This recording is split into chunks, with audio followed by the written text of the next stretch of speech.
on Friday night and Monroe County on Saturday night. Both teams hope to get back on the winning track tonight as they host the Lady-Gators and Gators of Greenwood. Hi, everybody, from Bobby Steenberg and Court at Barren County High School Gym. This is Jay Turner alongside Robert Bauer.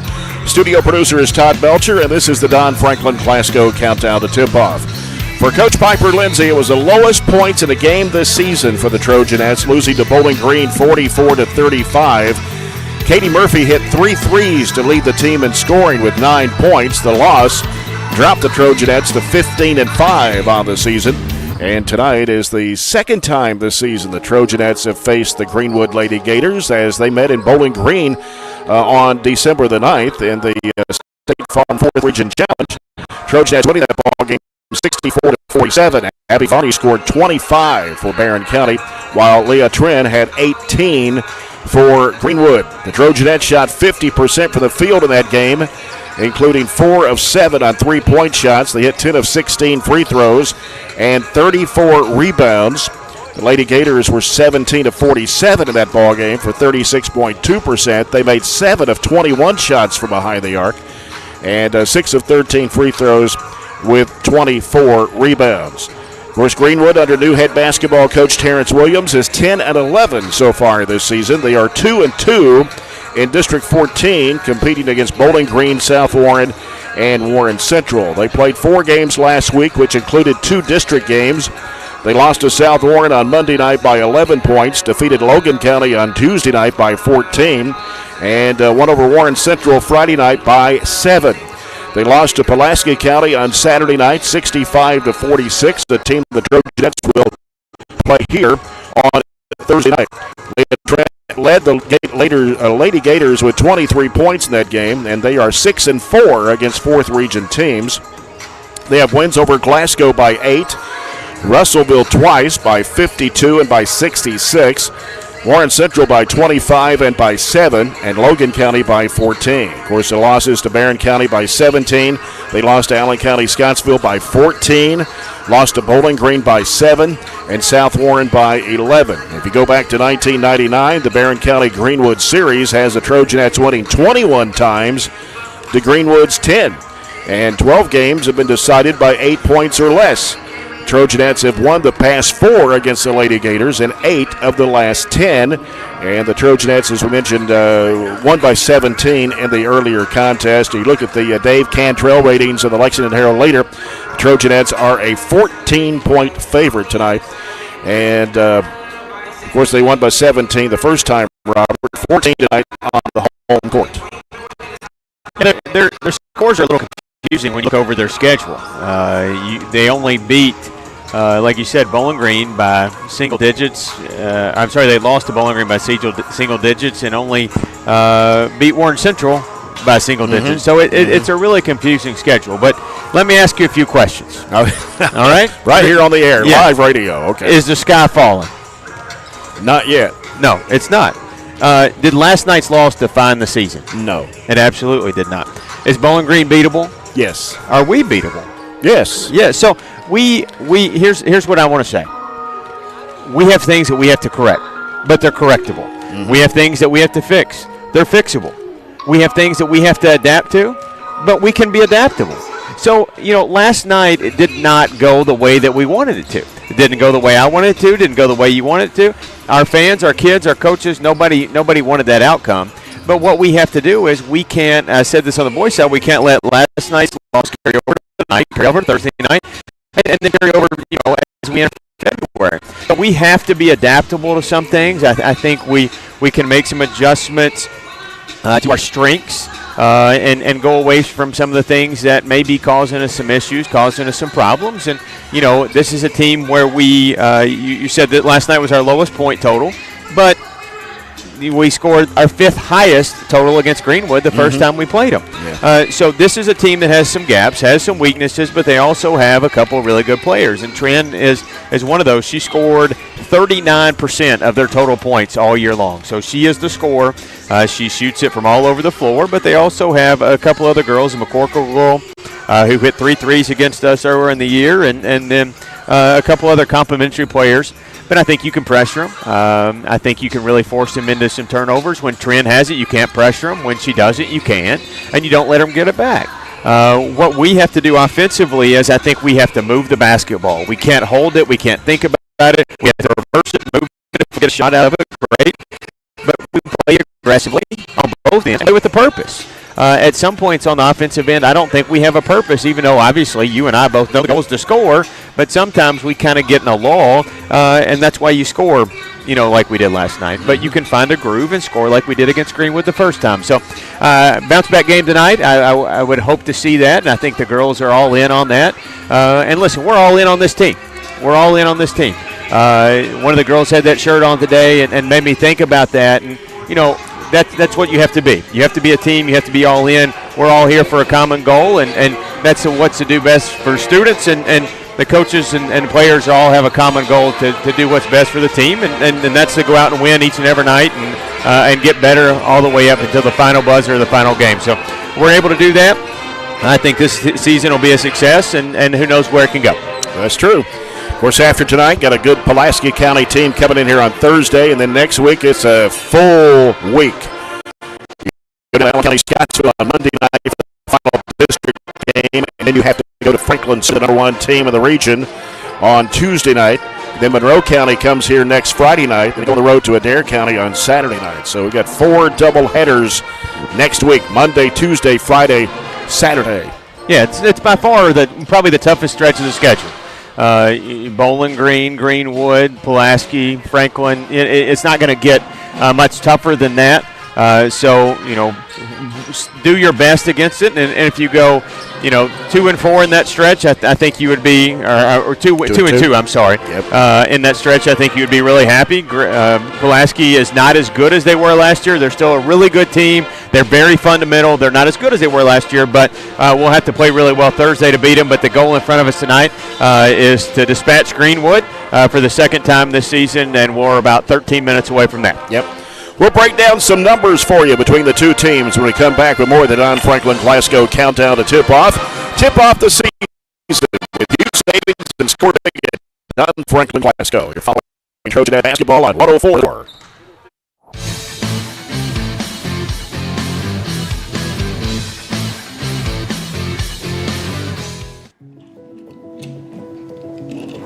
Hey, son, what you doing? Daddy, I'm going to own a dealership one day. All right, I'll dream with you. From one small dream to over 25 dealerships in the state of Kentucky, we have set out to provide Kentuckians with reliable vehicles and the best customer service for over 50 years. This may have started with a simple dream, but our dedication to our customers will go on for generations. I have been taking ag classes since my 8th grade year. In 8th grade, I was able to be the BCMS FFA secretary, and that's when I first started falling in love with FFA and ag classes. It has made me such a better public speaker. Before FFA, I was scared to get up on the stage and give a speech or even perform with the drama club. But now it has helped me become a better speaker, a better leader, a better server as well, because FFA is also very service-based, and it really has helped me come out of my comfort zone.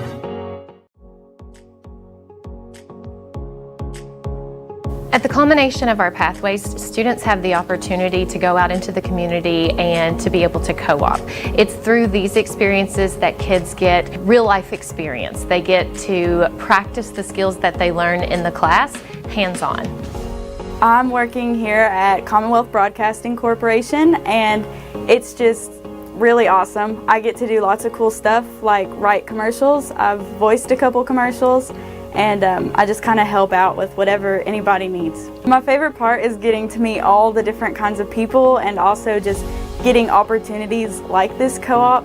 It's really just been a wonderful learning experience. Favorite part is just being able to, instead of being in a classroom where you have to sit all day, you're doing your own work for something that you're actually interested in. I would recommend this course to other students just because it'll let them know if they would like to do this for a career.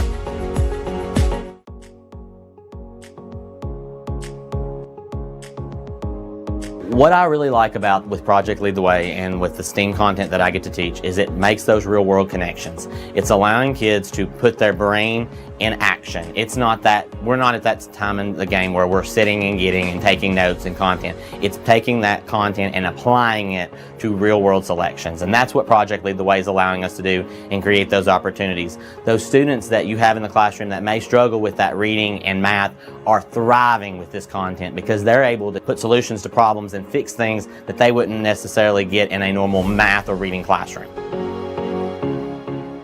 Just being able to figure out what didn't work and how to make it work and how to work through that process just in itself for you as a person is important, but also it builds those skills that are going to be necessary for each grade that follows us.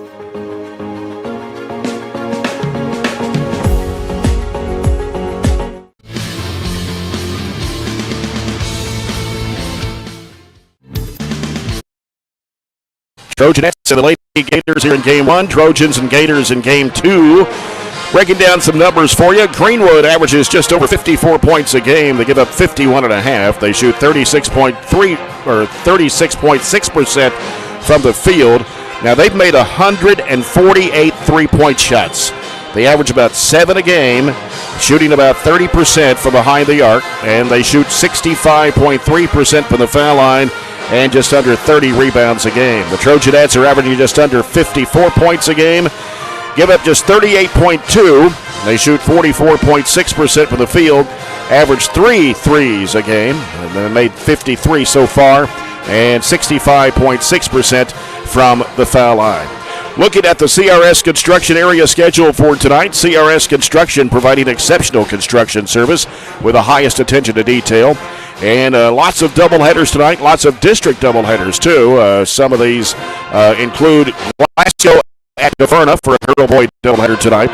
Over in District 16, it's Metcalfe County at Russell County and Monroe County hosting Clinton County tonight. Allen County Scottsville at home against Cumberland County. Warren East going to Russellville. South Warren's at home tonight against Logan County. Franklin Simpson goes on the road to Butler County. Todd Central at home against East Robertson, Tennessee. Hart County at home against Taylor County. And one single boys game tonight, Bowling Green hosting Ohio County. So the district games going on tonight are in the 16th with Metcalfe and Russell and Monroe and Clinton.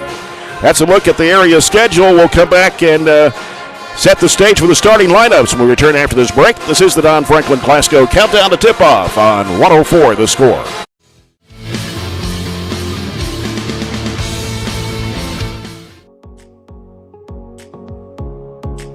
Here at the Business Department, we offer 5 different career pathways: accounting, admin support, entrepreneurship, management, and marketing.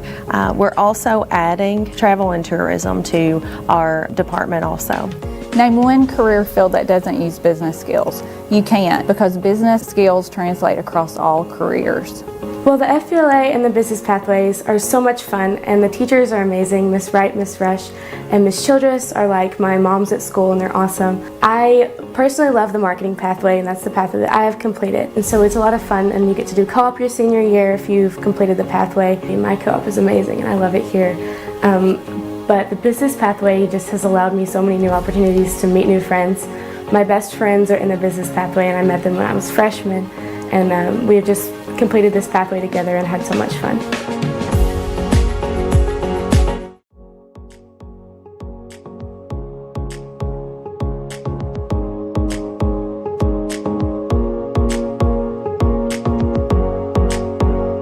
We start working all the way from kindergarten, and they start doing, if it's building the 3 little pigs houses and they have to build something and test it and all of these sorts of things, they start that kind of problem solving skills really young. We do a lot of group work, so they have to collaborate, they have to learn how to work well together, how to compromise. It's been really cool kind of seeing them kind of come in to kind of get all kinds of things. And plus it kind of prepares them, it kind of shows them like different career options and a lot of things that they've never thought about before. And so when we're doing Project Lead the Way and we're studying engineering, we'll pull up scientists and we'll pull up astronauts, and we've watched some launches on TV and just stuff like that to kind of show them that there's kind of a big world out there and there's all kinds of places and things that they can do.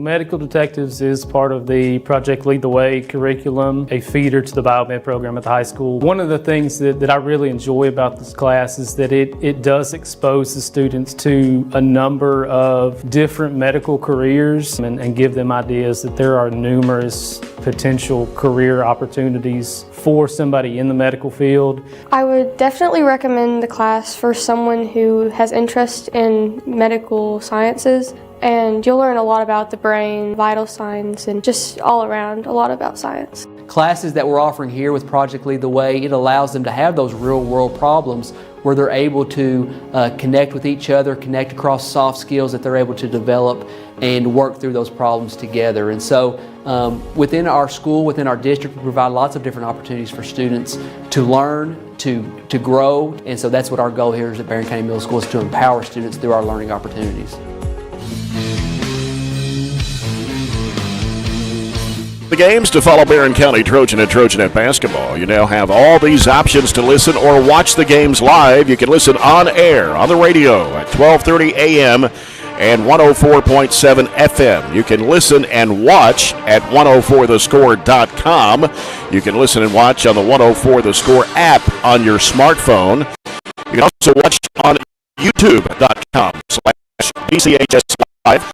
And you can watch the games and listen to us on EPB Channel 19 or SCRTC Channel 97. There's lots of options in listening and or watching Barren County High School basketball from 104 The Score. Make sure you get the local news, information about local events, and much more that you need to know from Barren County and Glasgow online by logging on to GlasgowNews1.com. Here's the starting lineups of tonight's game. Starting lineups are brought to you by SCRTC Total Communications. For the Greenwood Lady-Gators under first-year head coach Terrence Williams, they are rated number 10 in the region in one poll, number 11 in the Bowling Green Daily News prep poll, and a record of 10 and 11. And they start Leah Trin, number 1, a 5'6 senior, averages 21 points a game. Avery Overmole, number 15, a 5'10 senior, averages 7.7 points and 8 rebounds. JoJo McCorkle, number 22, a 5'7 senior, averages 6.5 points a game. Ansley Hendricks, a 5' 7th grader that averages 4.8 points a game. And the other starter, Avery Martin, number 12, a 5'6 senior, 3.3 points and 4 rebounds. So 4 seniors and a 7th grader in the starting lineup tonight for the Greenwood Lady-Gators. Barren County Trojanettes 15-5 on the season, number 3 in the 4th region in one poll, number 4 in the Bowling Green Daily News prep poll. Piper Lindsay in her 9th season as the head coach. Her assistant coaches Scott Chapman, Brent Spillman, and Michael Toms. Trojanettes will start number 11, Abby Varney, a 5'8 senior, averaging 16.6 points and 6.5 rebounds. Katie Elmore, number 10, a 5'6 junior, averages 6 points a game. Katie Gerald's number 30, a 5'7 junior, 4.7 points a contest. Taylor Strange, number 14, a 5'10 senior, who averages 4.8. And Ann Ashley Atkinson, number 35, a 5'8 sophomore, averaging 4.8 points and 4.5 rebounds. Top reserve off the bench is number 24, Shelby Bird, a 5'6 freshman that averages just over 9 points a game. Coming up at halftime tonight of this game, we'll talk with Josh Maples, who is the principal at Red Cross Elementary. And in our second game tonight at halftime, we'll talk with Amy Irwin, who is the principal here at Barren County High School.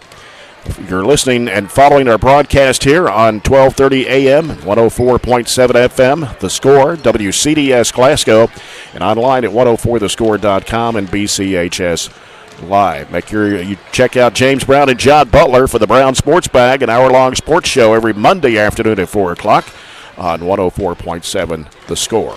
Again, the Lady-Gators come in 10-11 with wins over Glasgow, twice over Russellville, twice over Warren Central, and a win over Logan County among the teams in the 4th region. As I mentioned, they're 6-4. Barren County coming off that loss last night to Bowling Green, 44-35 in that ball game. Katie Murphy hit 3 threes to lead the scoring for 9 points. Abby Varney only had 6 in that game.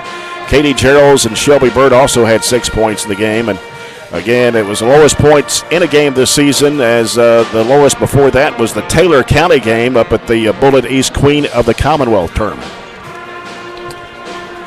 Well, no color guard tonight? Not sure. No, not I don't not see a big him. crowd, but one of the only 3 home games we've had all of January, and it'll be our last January home game. Hard to believe next time we are on the air, it'll be February. This month of January is absolutely gone in a blink of an eye. Yep. Back with the Farmers RACC Jackie Browning Memorial opening tip-off after this break, as you've been following the Don Franklin Glasgow countdown to tip-off on 104 The Score.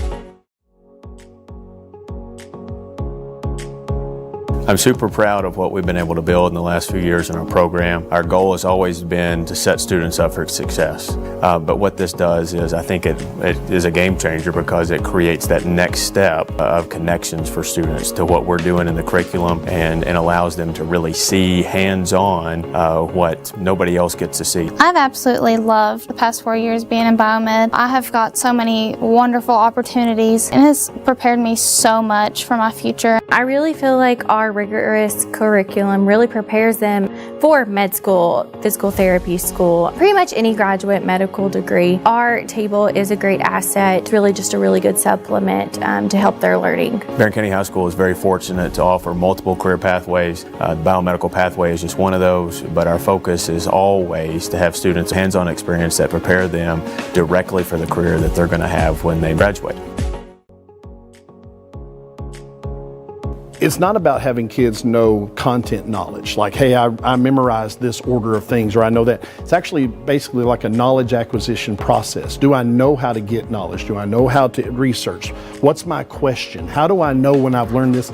How do I know when I'm ready to go to the next thing? So for them in the STEAM process, what we look at is, what's our question first? What are we trying to accomplish? What's our goal when it's all said and done? I try to have models for the kids. We discuss things. We look at examples from the real world, and ultimately in the end, they have to figure out the engineering process for themselves. I'll provide them with materials. I'll provide them with instruction, even some direction, but ultimately in the end, they have to build these things, and that's the kind of real world stuff they're going to have to work through. That stuff will take them far beyond what they learn here. It's all about trying things, taking risk, and then applying what you've learned in a classroom to what you do in life, and then being able to develop techniques that you can use outside these walls.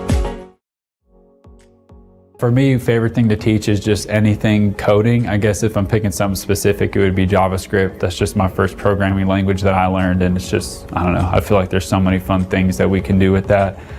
For outcomes, just seeing any students like continue in the field, even students prior that I've seen like go on to working in different software development jobs, and I even get to like bring them back in after and be guest speakers to my other students, is just so, I feel like such an awesome thing to get to have and get to see. It's definitely not what you think it is. There's a lot of different people. You meet a lot of different people with a lot of different perspectives. It's really a community, and you're kind of there to just help each other. Just this career like pathway in general, not just like the pathway here, but just this career, I feel like can be a great opportunity. The flexibility that comes with it, and obviously the pay, that's just something that's great for anyone that's interested in it.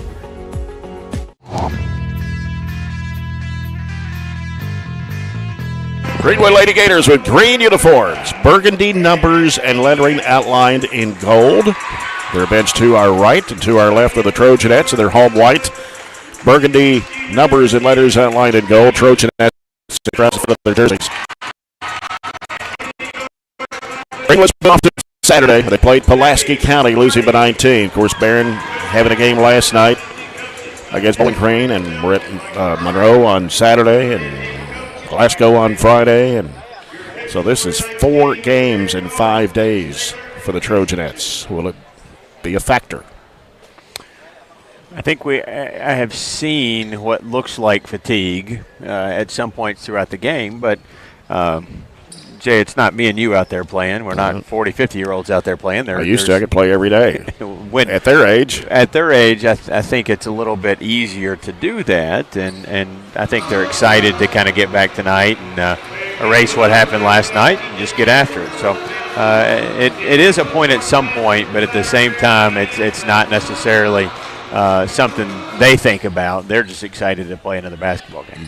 Monticello Banking Company brings you the officials. Jared Combs, Davis Taylor, Casey Tooley, as Jared Combs will toss it up, and here we go as the Lady-Gators control it.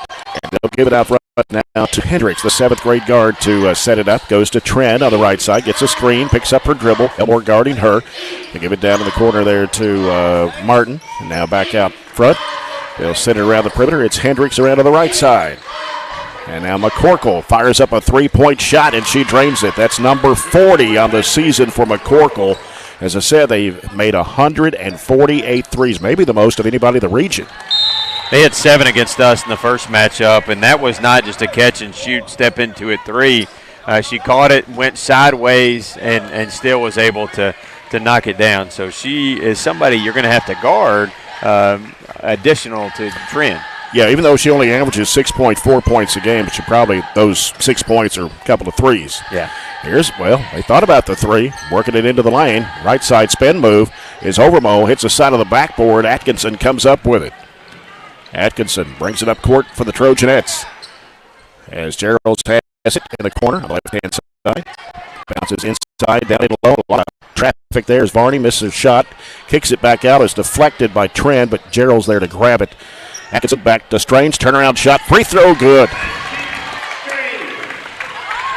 3-2 the score. Greenwood on top. Here's Trent.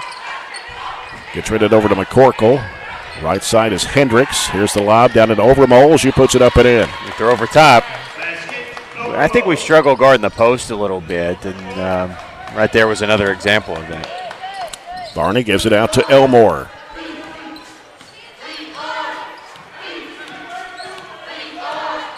Elmore in the middle. Varney in traffic. Got tripped. And, well, she got tripped. How do you walk if you get tripped? Definitely pushed. 5-2, Trojanettes trailing here. 6:13 to play in the opening quarter. Trent with the basketball for Greenwood. Bounces it off the right side to Hendricks. Hendricks is in a trap. Needs help. Bounces it off right side and out of bounds. That was Overmo. Lost her balance when she got the ball, so Barren will get it. Just about anybody besides Trent, I think you can trap. And I said that in the opening, and you just have to, when they turn it over, get some points off of it. Mm-hmm. Atkinson with the basketball. Right side corner, Gerald's. One dribble, back to Elmore. Swings it around over to Atkinson. Atkinson with a bounce pass to Varney. Varney on the left wing, out to Strange. Leaves it with Elmore again, right side of the circle. Feeds it inside there to Strange. Bound pass on the baseline. Gerald's underneath to Strange, and she puts it up. Missed it too hard against the glass. Goes right back to her. She tried to reverse it up. No, puts it back up. And a foul on the Lady-Gators. This one will be on Overmole, her first, team's first. A couple good looks at it there. We were, when we caught the offensive board, we were in a little tougher position underneath the rim. Strange free throws good. 64.5% foul shooter on the season. She has all 3 points. Greenwood went zone on us there, and took us just a second to get set up. You can probably expect a little bit more of that throughout the game. Mm-hmm. 5-4, Greenwood leads it. Here's Hendricks with a basketball, breaking into the middle. Gives it out to Overmo over the left side. Here's a 3 by McCorkle, and it's off the mark this time. Battle for the rebound, tapped out. Gerald's has it for the Trojanettes. Gives it to Elmore. Penetrate gap. Yep. Hooks it back over to Gerald's. Baseline. Here's Atkinson. It's no good. Rebound comes off to Greenwood. Overmo gets rid of it to Hendricks. Hendricks breaks to the middle on the dribble. Top of the key. Hendricks, just a 7th grader, driving to the basket, flips up the shot. And they're going to call a foul. Foul on Atkinson, her first, team's first. Non-shooting foul. Trent will toss it in. Comes out now to McCorkle. Back to Trent. Now Trent. Give it to Hendricks. Hendricks. Back right side. McCorkle. McCorkle comes out here to Martin. They go underneath. Shot no good by Overmo. Ball's loose, and Gerald gets fouled trying to go for the basketball. And it will be on Overmo. That's her second. She may have to come out. She only played 3.5 minutes. I think the last time they started 11 here, Nealon, but they didn't do that tonight. She was not really a factor in the last game, and she was actually the one in foul trouble. Yeah. Grayson Nealon, 6'2 junior, 3 points a game. Averages 7.5 rebounds, though. 5'4", Atkinson with it on the right side, dribbling it off her foot. Loose ball scooped up by Varney. Varney gives it to Geralds on the left wing. Geralds brings it out. Goes back to Varney, the right left corner. Three is no good. Tapped by Elmore. They try to go underneath there to Atkinson as she went up for the shot. Foul on the Lady-Gators. Elmore, 22, McCorkle. Elmore recognized she was blocked out and was not going to get that rebound. But the new thing in basketball, she did well and keep it alive, and she just tapped it to a teammate. Free throw, no good. Atkinson, a 50% foul shooter. 4:17 to go here in the first quarter. 5-4 Greenwood. Second shot for Atkinson on the way. Rim's good. Ties it up at 5. 4:15 to play in the first period.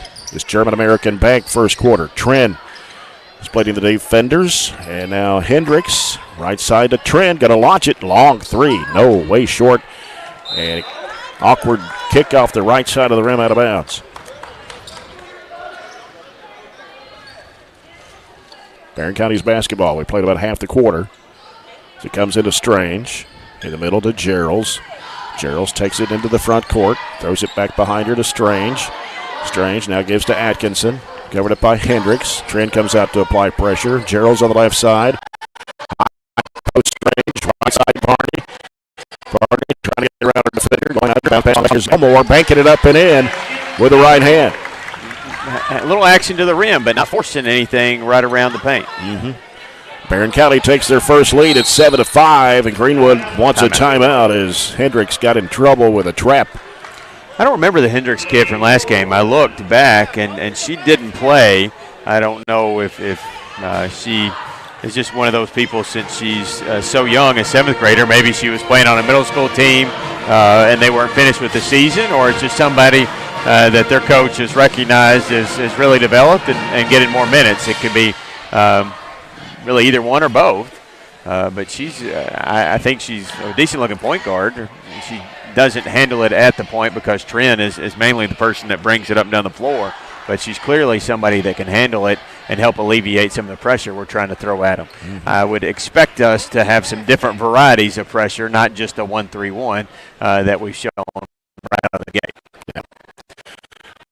First quarter is sponsored by German American Export Community. We serve and believe that when a community thrives, its people prosper. 7-5, Trojanettes lead the Lady-Gators. 3:32 to go here in the first.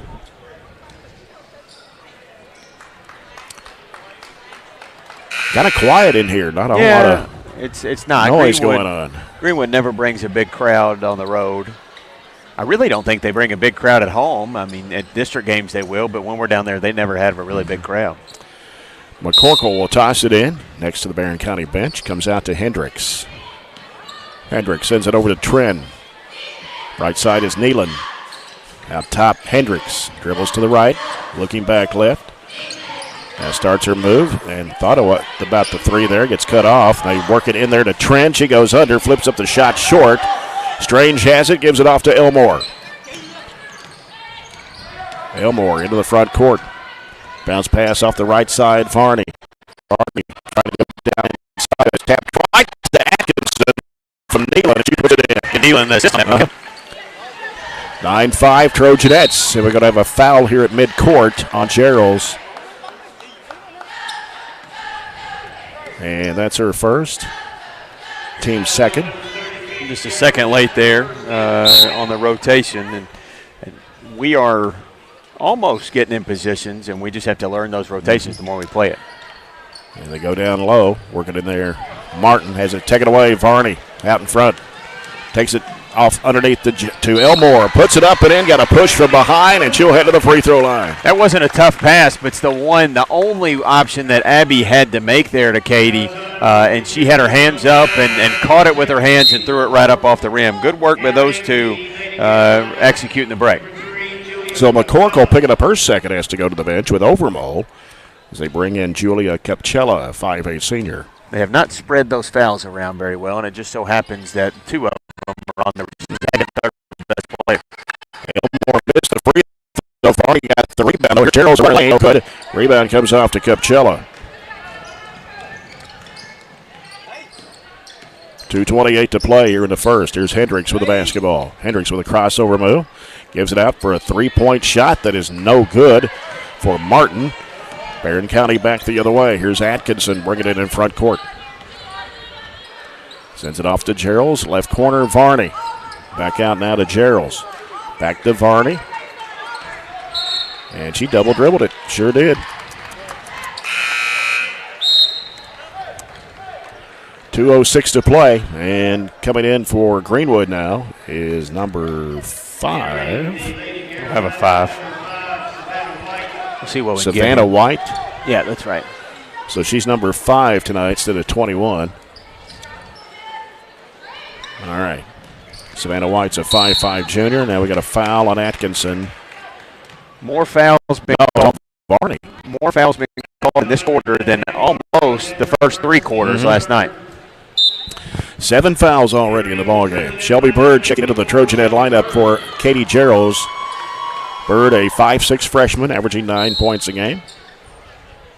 And we have just 2 minutes to play here in the first. Barren County 11, Greenwood 5. Capchella gives it out to White. And around to Nealon. Out to Hendricks.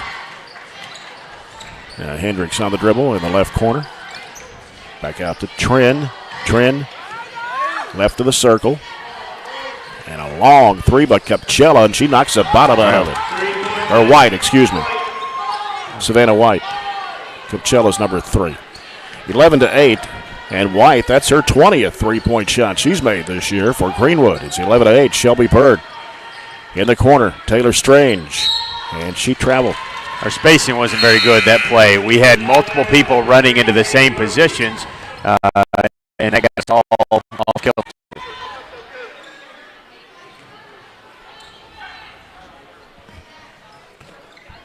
As the Trojanettes trying to pressure some in the backcourt. Trin gets it here on the near side to Hendricks. Back to Trin. Trin leaves Bird for a moment. Spots up, shoots a three-pointer that's way off the mark at the left side of the backboard, but Greenwood gets the offensive board. Hendricks at the left elbow. Needs some help. Turns and bounces it off to Nealon. Out to White. White will try another three-point shot. It's off the mark this time. And the rebound is to Atkinson. Long diagonal pass, Strange, and a collision there, and going to have a foul called on Savannah White.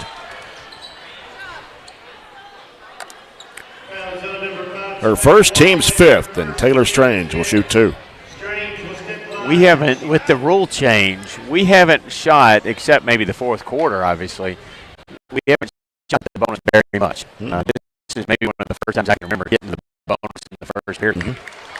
Strange, 3 for 3 at the line here in the quarter. Gives her 5 points. It's 12-8, Trojanettes. One more shot for the 5'10 junior on the way. Good again. 13-8, Trojanettes lead it by 5. And here's Hendricks with the basketball. Gets into a trap. Elmore reaches in and ties. Oh. No. That wasn't a good call, and the official was out of position, but I thought it was a very good trap, one of the better traps we'd actually got, and it should have been a jump ball turnover to the Trojanettes. Trin. 38 seconds to play. Out to Nealon. Left side it goes to Hendricks. Down the left corner, Capchella. Out to White. White reversing it back out. Gives to Hendricks. Going to launch it up. Three-point shot is no good. Battle for the rebound. And chased down there by White. Slapped out of her hands by Elmore out of bounds in the Barren County bench. 16.6 seconds to play. Comes out to Hendricks. Over to Trin. Trin trying to get open for a three-point shot. Now crossover move. Goes to the basket. Ball shot blocked by Atkinson out of bounds with 4.5. we gave her a little room to navigate, but we made up for it with some length and not fouling. Trent on the left baseline to toss it in. And try to force it in there, but it's picked right up by Hendricks, and she lays it in. Just the luck of the bounce there as the quarter expires. So after one, it's Barren County 13, Greenwood 10. We'll come back with a second quarter in a moment here on 104 The Score.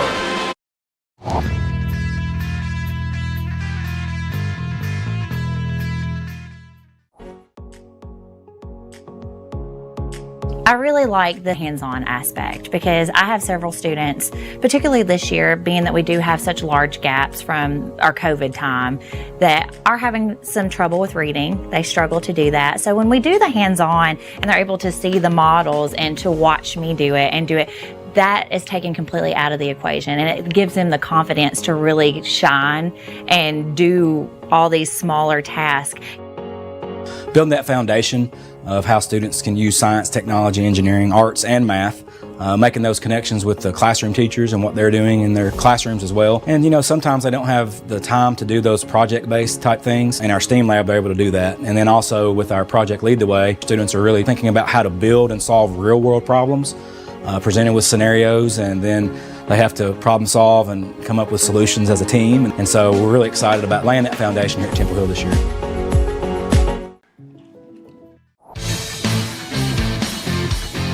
Here from Bobby Steenberg and Barren County High School is brought to you by Southern States Glasgow Co-op. And an update score on the Glasgow-Caverna girls game. It's halftime. Glasgow 34, Caverna 10. 13-10. Trojanettes lead it here. So we enter the second period of play. Here's Varney with the basketball. Varney out front with it between the circles. Gets a screen from Bird. Wants to drive. Gets in a crowd, and a pass or the shot was partially deflected. Trying to force it up there. And here's Trent with the basketball for Greenwood. Leaves it out there with Kupchella. Now they give it to Hendricks. Hendricks on the right side to Trent. Trent looking. Sends it across over to Kupchella. She curls into the lane. Has to bounce it back out to Trent. Trent left to the lane. Pass deflected, but it goes in the corner to Hendricks. She'll fire a 15-footer that's an air ball. And out of it is Katie Murphy. Katie Murphy, 5'6" senior, averaging 3.4 points a game in 5 games she's played in. Elmore in the corner, down to Bird. She puts it up and in. That was a little curl cut right there in the lane. Good find and not much aggressive defense. 15-10, Trojanettes lead it by 5. It comes out to Nealon. Now Nealon gets rid of the basketball to Kupchella on the left side. Kupchella putting down the dribble. Hands it off to Trent coming by her to the left side. Back out top to Kupchella. Kupchella over now to White. Here's Trent. Can't make a move. And spotting up there for a moment was White. She breaks in the lane, scoops up the shot, and puts it in. Savannah White with a couple of field goals. 15-12 the score. Trojanettes with a 3-point lead. Here's Katie Murphy with it out front for Barren. Getting some pressure from Hendricks. She's picked up her dribble. Bounces it off to Elmore in the left wing. Elmore looking out top to Varney. Off the right side, Murphy. Feeds it in there to Elmore. Had it knocked away. Hendricks comes up with the basketball. 2 minutes gone here in the second quarter. Hendricks breaks into the lane. Throws up the runner. It's off the back iron. And coming out there with it is Abby Varney. Sends it off to Riley Wilson, over to Bird, and now here's Varney. 15 for no good on the right side of the free throw line. And here comes Greenwood with it in the front court as White looking for help. Goes to Kupchella, fires up a 3-point shot. It's no good. And the rebound comes off long to Elmore at the free throw line. Elmore racing down, feeds it off. Varney out to Bird, spots up for the 3. It's no good. And the rebound, Riley Wilson takes it away from Nealon, but she missed the shot, and Nealon got the rebound. Trent down the right side, pulls up and shoots a 3 ball, and it's good. She drilled it. Number 54 of the season for Leah Trent.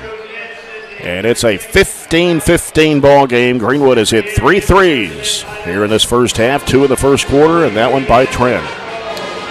They played this man the majority of the first quarter, and they have abandoned that, gone zone. And since, I'm sorry, they played zone all the first quarter, they abandoned that and went man. And since then, we haven't really scored. We only have one field goal, and that was a good-looking offensive set that very early on in the quarter, and since then we've struggled. So back to the drawing board. We've got to set crisp screens. We've got to pass away from the defense instead of leading our players into the defense and throwing it right to their hands. So, just a few feet one way or the other makes a big difference, whether that pass goes through and you get a layup or it's a turnover going the other way. Addison McFall, a 5'4 sophomore, number 23, is checked into the Trojanet lineup. So it's McFall, Atkinson, Wilson, Geralds, and Varney on the court right now for Coach Piper Lindsay. I thought Addison played really good in that JV game last night. Hit some tough threes on the move. Out top, high post. They go inside. Here's Geralds posted up. Puts it up, no good. Had it partially blocked, and Greenwood comes out of there with it. Just under 5 minutes to play here in the second quarter. Tied at 15. Here's a three by Hendricks. It's no good. Varney with a rebound. They shoot a lot of threes, though. Mm-hmm. Completely opposite of us, almost. And in the corner, here's McFall for three. It's short off the left side of the rim. Greenwood with the basketball. Yeah, they've made 148 threes. So divide that by 21. It's about 7 a game.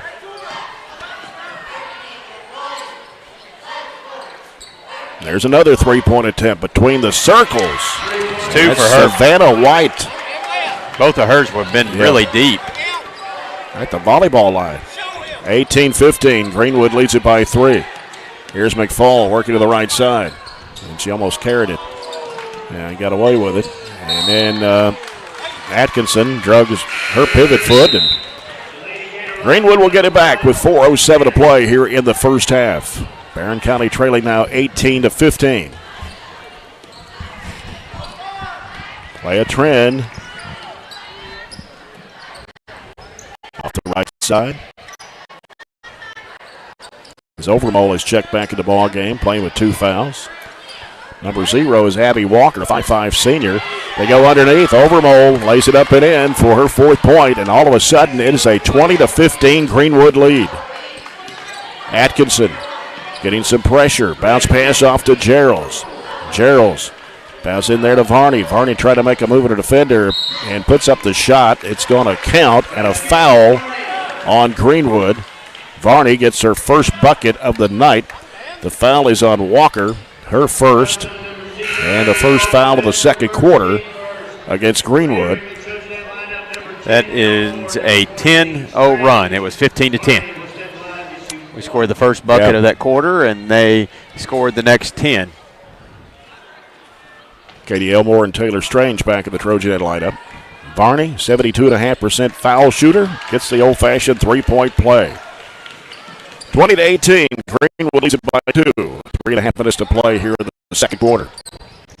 Left side with it is McCorkle, who's back in the ball game. Both McCorkle and Overmole playing with 2 fouls. A long three right in front of the Barren County bench by Savannah White. Jay, has she made 3 threes? I haven't been watching. Yes. Okay, we need to guard her. She averages 3.8 points a game and got 11 already in this one. And they've been all 3 deep threes. We need to get out and get a hand in her face. We got to understand what happens in the game. Varney underneath with the left hand puts it up and in for point number 5. Just under 3 minutes to play. Greenwood with the basketball. It's Overmole working into the paint. Spin move against Strange. Goes up with a shot and puts it in. Overmole with point number 6. 25-20. Lady-Gators.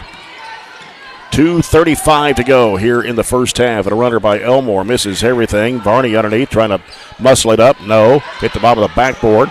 Elmore gives it out to Strange. Trojan keep it alive here. Here's Varney on the right side. Throws it in the lane, goes under, scoops it up with the right hand, and puts it in. All 7 points for Abby Varney here in this quarter. She has 7 to Barren County's 9. Trojanettes still trail by 3, 25-22. They loop it back over now to Walker. They give it to Trent. Steps back, one to shoot the 3. Here's McCorkle with it. Back around the horn to the right. Spin move by Walker. She double dribbled and nobody did anything. No whistle at all. Trent drives, throws up the shot and hits it.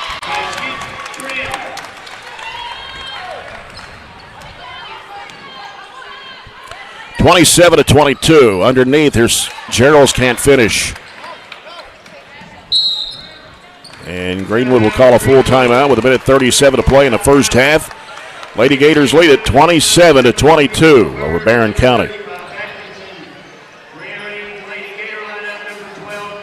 Check out 104 The Score's James Brown for photos, interviews, and more from tonight's Barren County sports action on 104thescore.com and the 104 The Score Facebook page.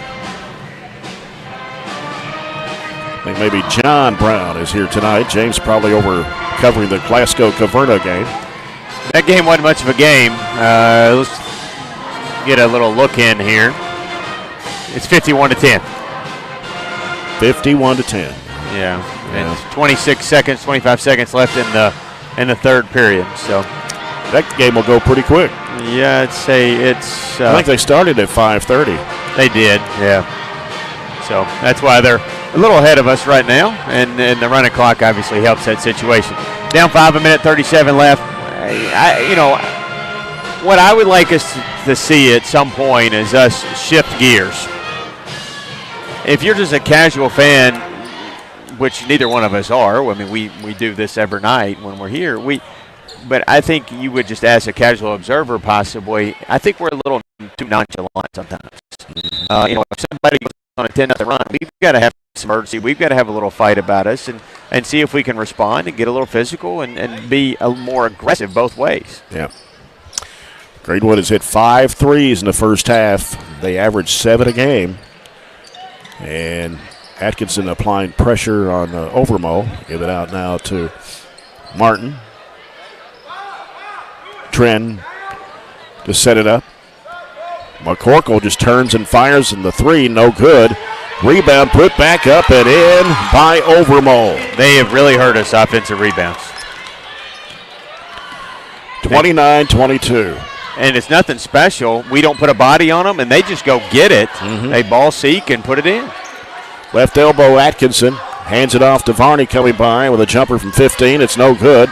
Tapped around. Loose ball. Scramble forward. Greenwood has it out on the floor. Got rid of it. 42 seconds to play. Overmo. Trent. And I think she wanted to shoot a 3. Got it blocked. Here's Bird underneath. Elmore going up with the shot. It's fouled by Trent. Her first, team second. That's really been a battle that Elmore has won tonight. Trent only scoring 5 points and a half. And you take that all day, every day, when she averages 21. So I think Elmore has done a really good job on her tonight, but we're still down 7. Yeah. Elmore now 0 for 2 from the charity line.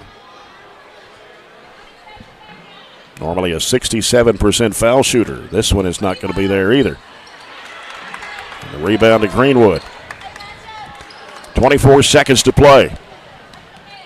Trent. They'll hold it for one shot here, leading by 7. Trent just bounces the ball against the deck. 10 seconds to play. Now, Austin Wright gets cut off by Elmore.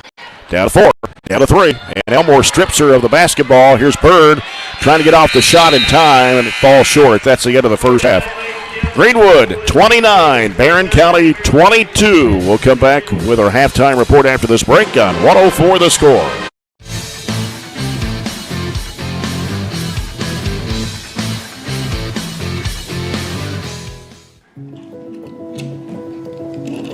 Hey son, what you doing? Daddy, I'm going to own a dealership one day. All right, I'll dream with you. From one small dream to over 25 dealerships in the state of Kentucky, we have set out to provide Kentuckians with reliable vehicles and the best customer service for over 50 years. This may have started with a simple dream, but our dedication to our customers will go on for generations. I have been taking ag class since my 8th grade year.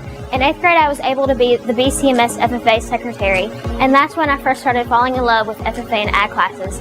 It has made me such a better public speaker. Before FFA, I was scared to get up on the stage and give a speech or even perform with the drama club. But now it has helped me become a better speaker, a better leader, a better server as well, because FFA is also very service-based, and it really has helped me come out of my comfort zone.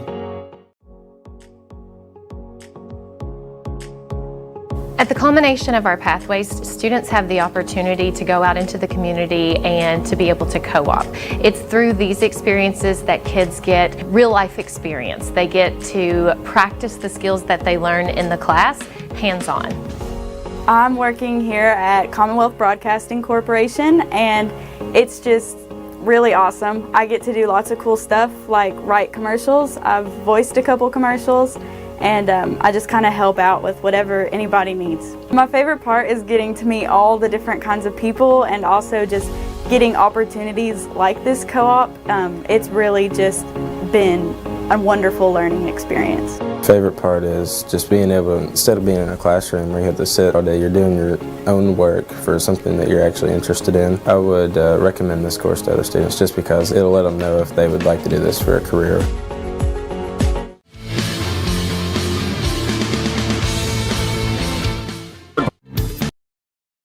In that second period of play, Greenwood hitting 5 threes. Mr. Josh Maples is here with me tonight, courtside at Bobby Steenbergen Court, Barren County High School. He's the principal at Red Cross Elementary and into your second year.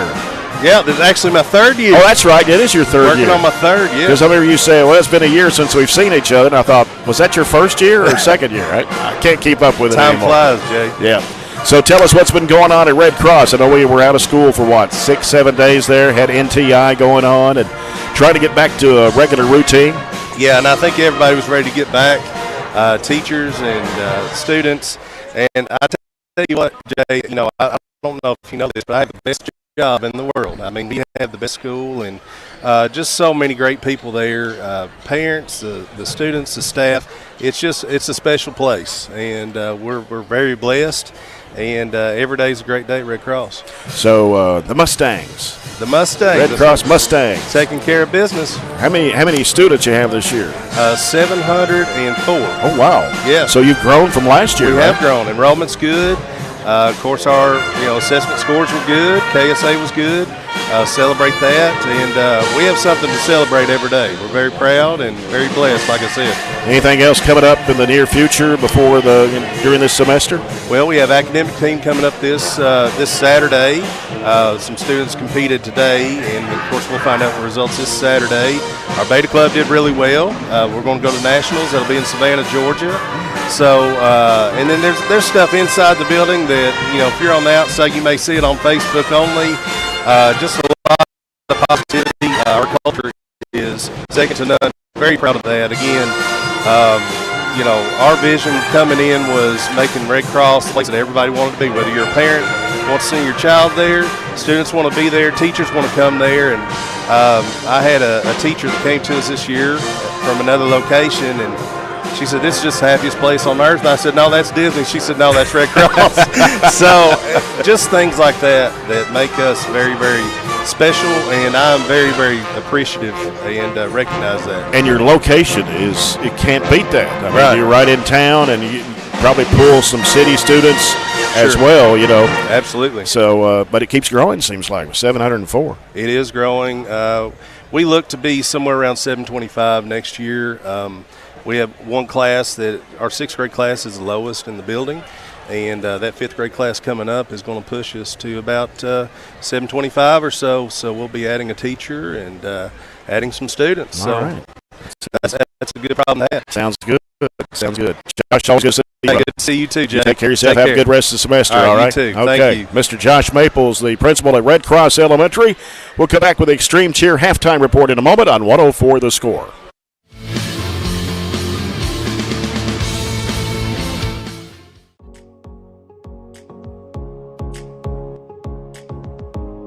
What I really like with Project Lead the Way and with the STEAM content that I get to teach is it makes those real world connections. It's allowing kids to put their brain in action. It's not that, we're not at that time in the game where we're sitting and getting and taking notes and content. It's taking that content and applying it to real world selections. And that's what Project Lead the Way is allowing us to do and create those opportunities. Those students that you have in the classroom that may struggle with that reading and math are thriving with this content because they're able to put solutions to problems and fix things that they wouldn't necessarily get in a normal math or reading classroom.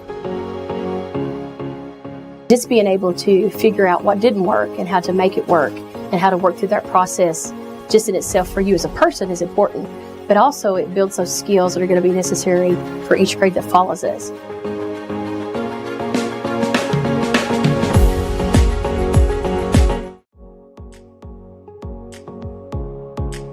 Here at the business department, we offer 5 different career pathways: accounting, admin support, entrepreneurship, management, and marketing.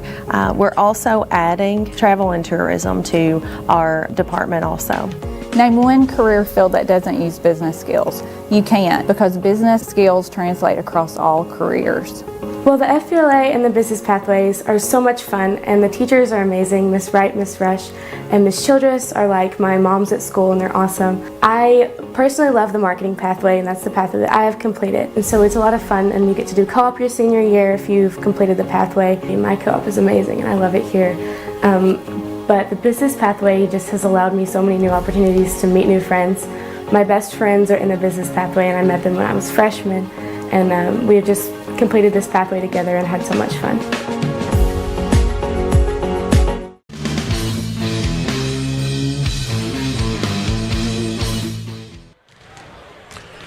Trojanettes trailing here at the break, 29-22 to the Greenwood Lady-Gators. Trojanettes led 13-10 at the end of the first quarter and actually built the lead up to 5 at 15-10 before Greenwood went on a 10-0 run and outscored the Trojanettes in the second period 19-9.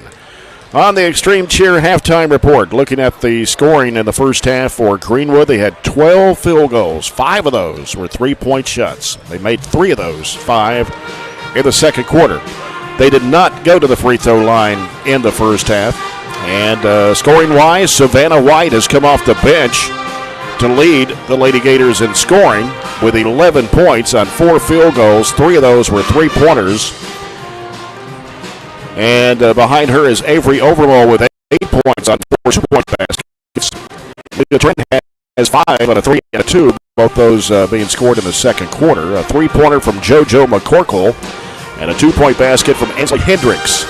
Grayson Nealon, Avery Martin, Abby Walker, and Julia Capcella saw action but did not score in the first half. For the Barren County Trojanettes, a total of 8 field goals, no three-pointers, 6 of 10 from the free throw line. And Abby Varney, 7 points, all coming in the second period of play on 3 field goals and 1 free throw. Taylor Strange scored all 6 of her points in the first quarter on a field goal and 4 of 4 from the foul line. Katie Elmore hit a couple of field goals for 4 points. She went 0 for 3 from the charity stripe. And Ashley Atkinson with 3 points and a field goal and 1 of 2 from the foul line. Shelby Bird had a basket for 2 points. Katie Gerald started the ball game, did not score. Katie Murphy, Addison McFall, Riley Wilson saw action but did not score in the first half.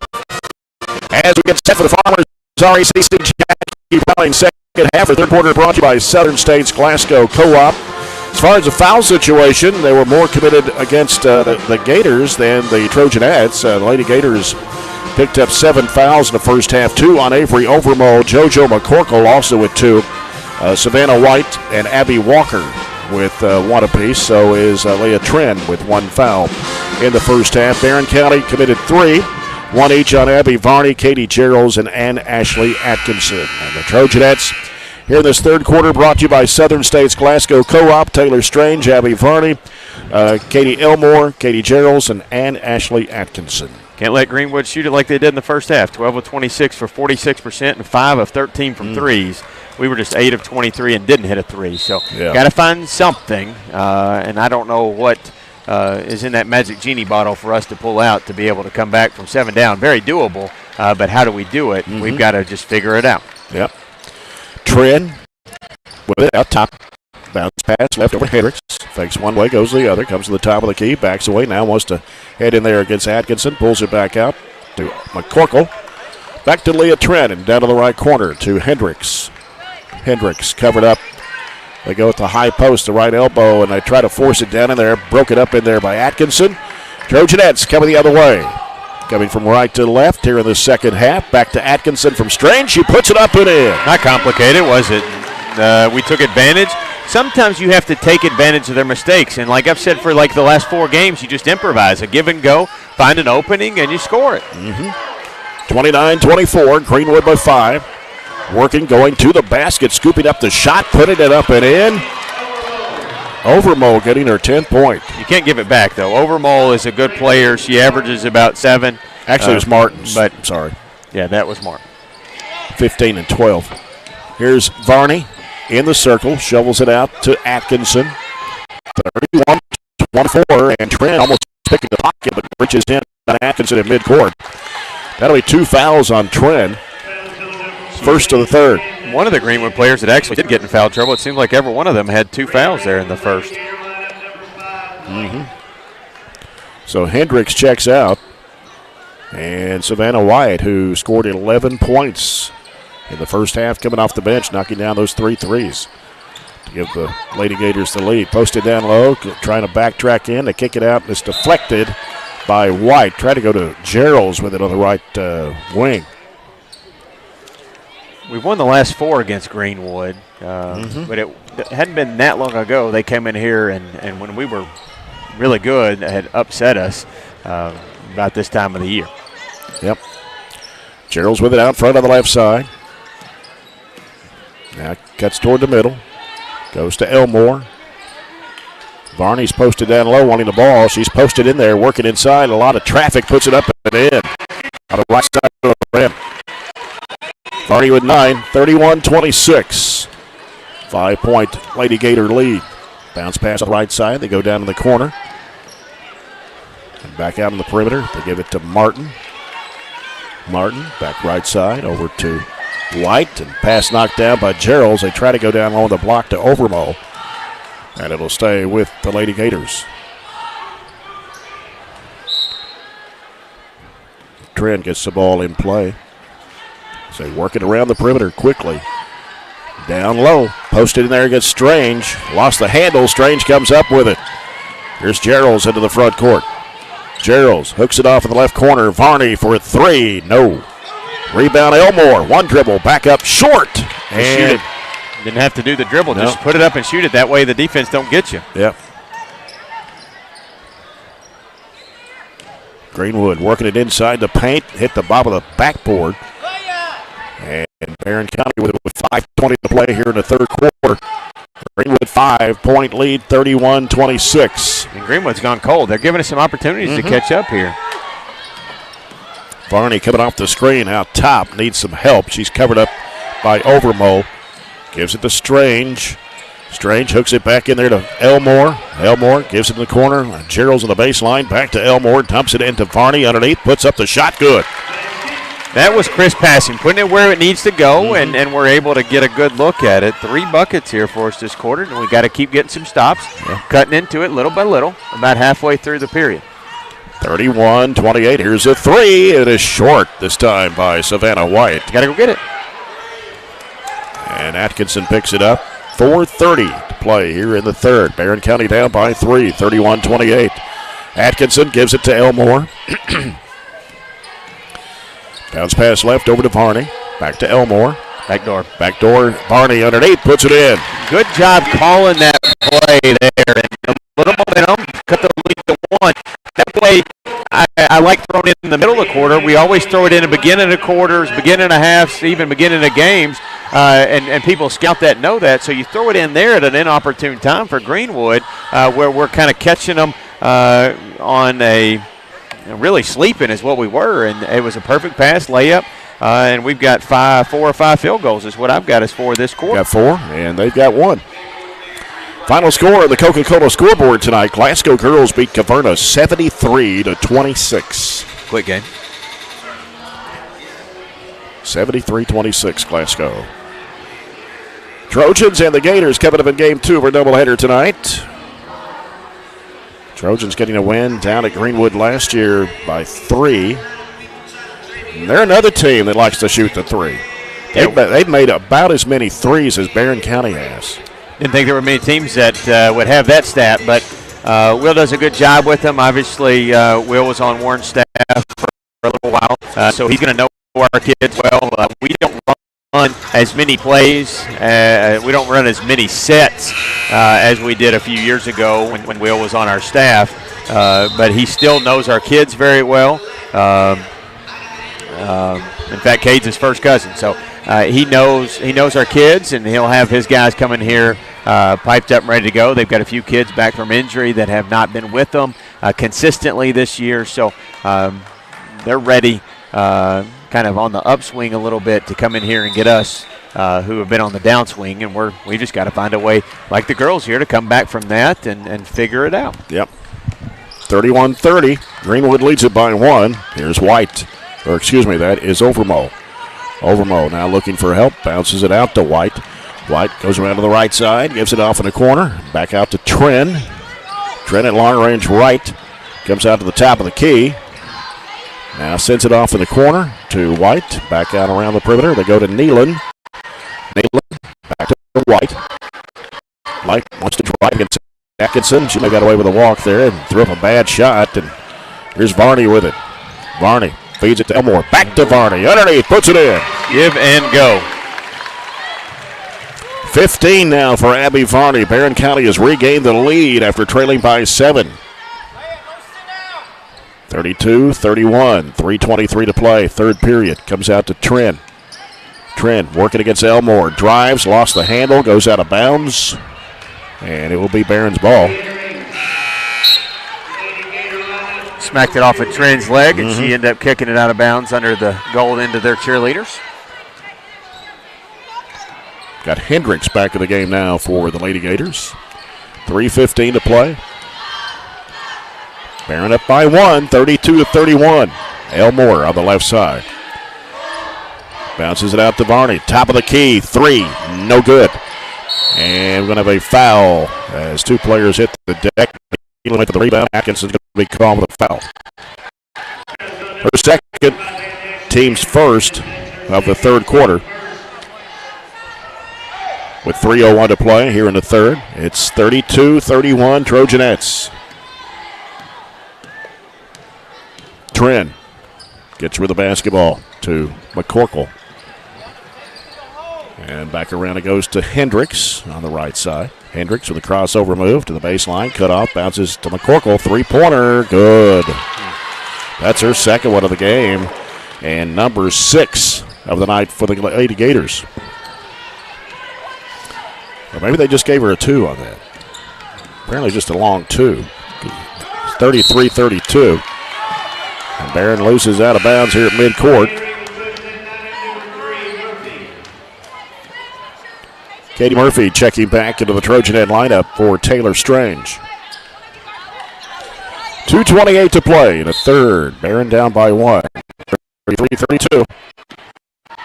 As Tren across the line. Tren gets a screen from Nealon. Hooks it into Nealon. And she lost the handle. He comes up with it. Gives to Atkinson. Atkinson stops. Off to Gerald's 10-footer left side. Got it. We are doing a really good job passing the basketball, and Greenwood seems to have some big defensive lapses here this quarter as we've all of a sudden taken the lead. 2 minutes to play in the third period. McCorkle with the basketball. Gives to Nealon down in the corner. Back to McCorkle. Out to Hendricks. Hendricks going right, cutting back left. Here's the lob down underneath. Put up and in by Overmo for point number 10. Pick and roll there. They executed, and we didn't roll over and help. Wide open is Elmore from Varney. Put it up and in, and a foul. Good job. Put a little zip on that, and that's the second time I think she's been, I'm not sure if it was Elmore or not, but they left somebody wide open under the rim. We kind of both times. Foul was on Overmo. That's her third. She's cut out of the ball game. Second foul of the quarter on the Lady-Gators, and Elmore with a chance to make an old-fashioned three-point play. She's 0 for 3 from the line tonight.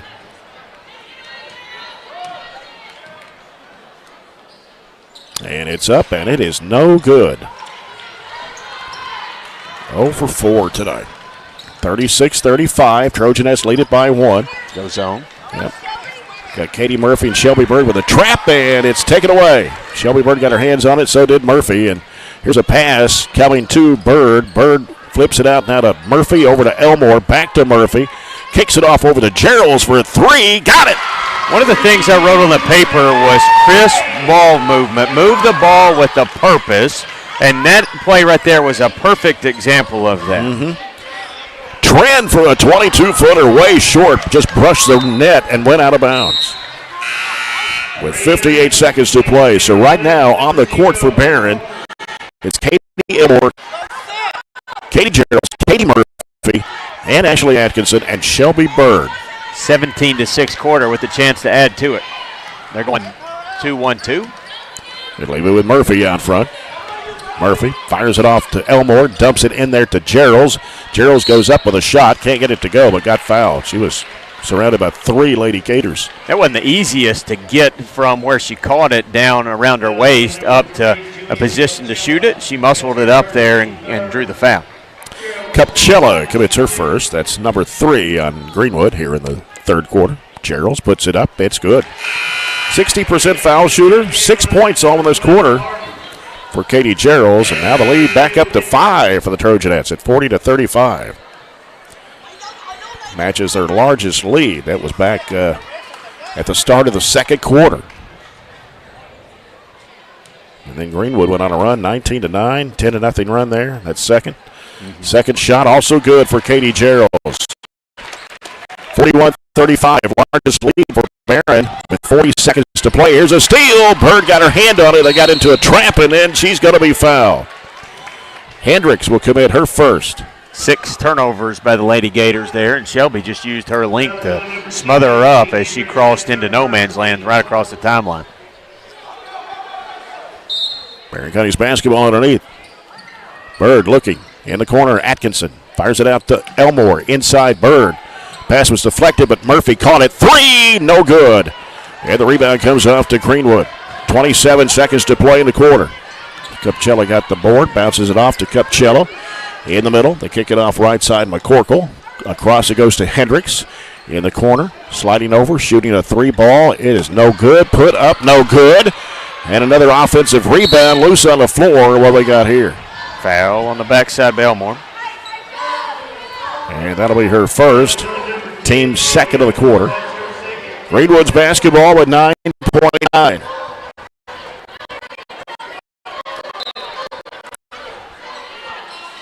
And they finally get rid of it out to Hendricks on the inbounds pass. And now Walker is on the court. 3 seconds. 2. Hendricks, 3-point shot of the air. No good at the horn, and that will end the third period. Barren County scores 19 points in the third period. Greenwood scores 12, they score 6. And Barren County with a big quarter, 19-6, leads 41-35 on 104 the score.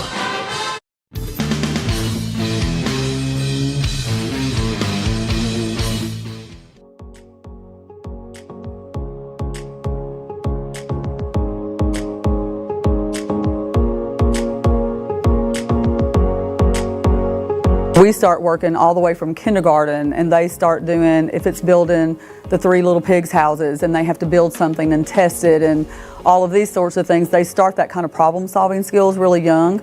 We do a lot of group work, so they have to collaborate, they have to learn how to work well together, how to compromise. It's been really cool kind of seeing them kind of come in to kind of get all kinds of things. And plus it kind of prepares them, it kind of shows them like different career options and a lot of things that they've never thought about before. And so when we're doing Project Lead the Way and we're studying engineering, we'll pull up scientists and we'll pull up astronauts, and we've watched some launches on TV and just stuff like that to kind of show them that there's kind of a big world out there and there's all kinds of places and things that they can do.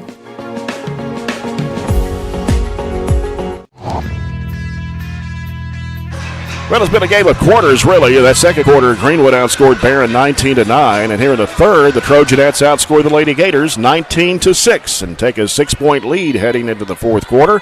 Brought to you by South Central Bank, small enough to know you, big enough to help. Very good quarter. We shot 66%, 8 of 12, got really good shots, hit a 3 and held them just 3 of 10, and they turned it over 6 times. So good recipe, good offense and good defense. Murphy covered up by McCorkle, needs help, bounces it out to Varney. Varney wants to drive, spins back left. Now she's gives it over to Bird.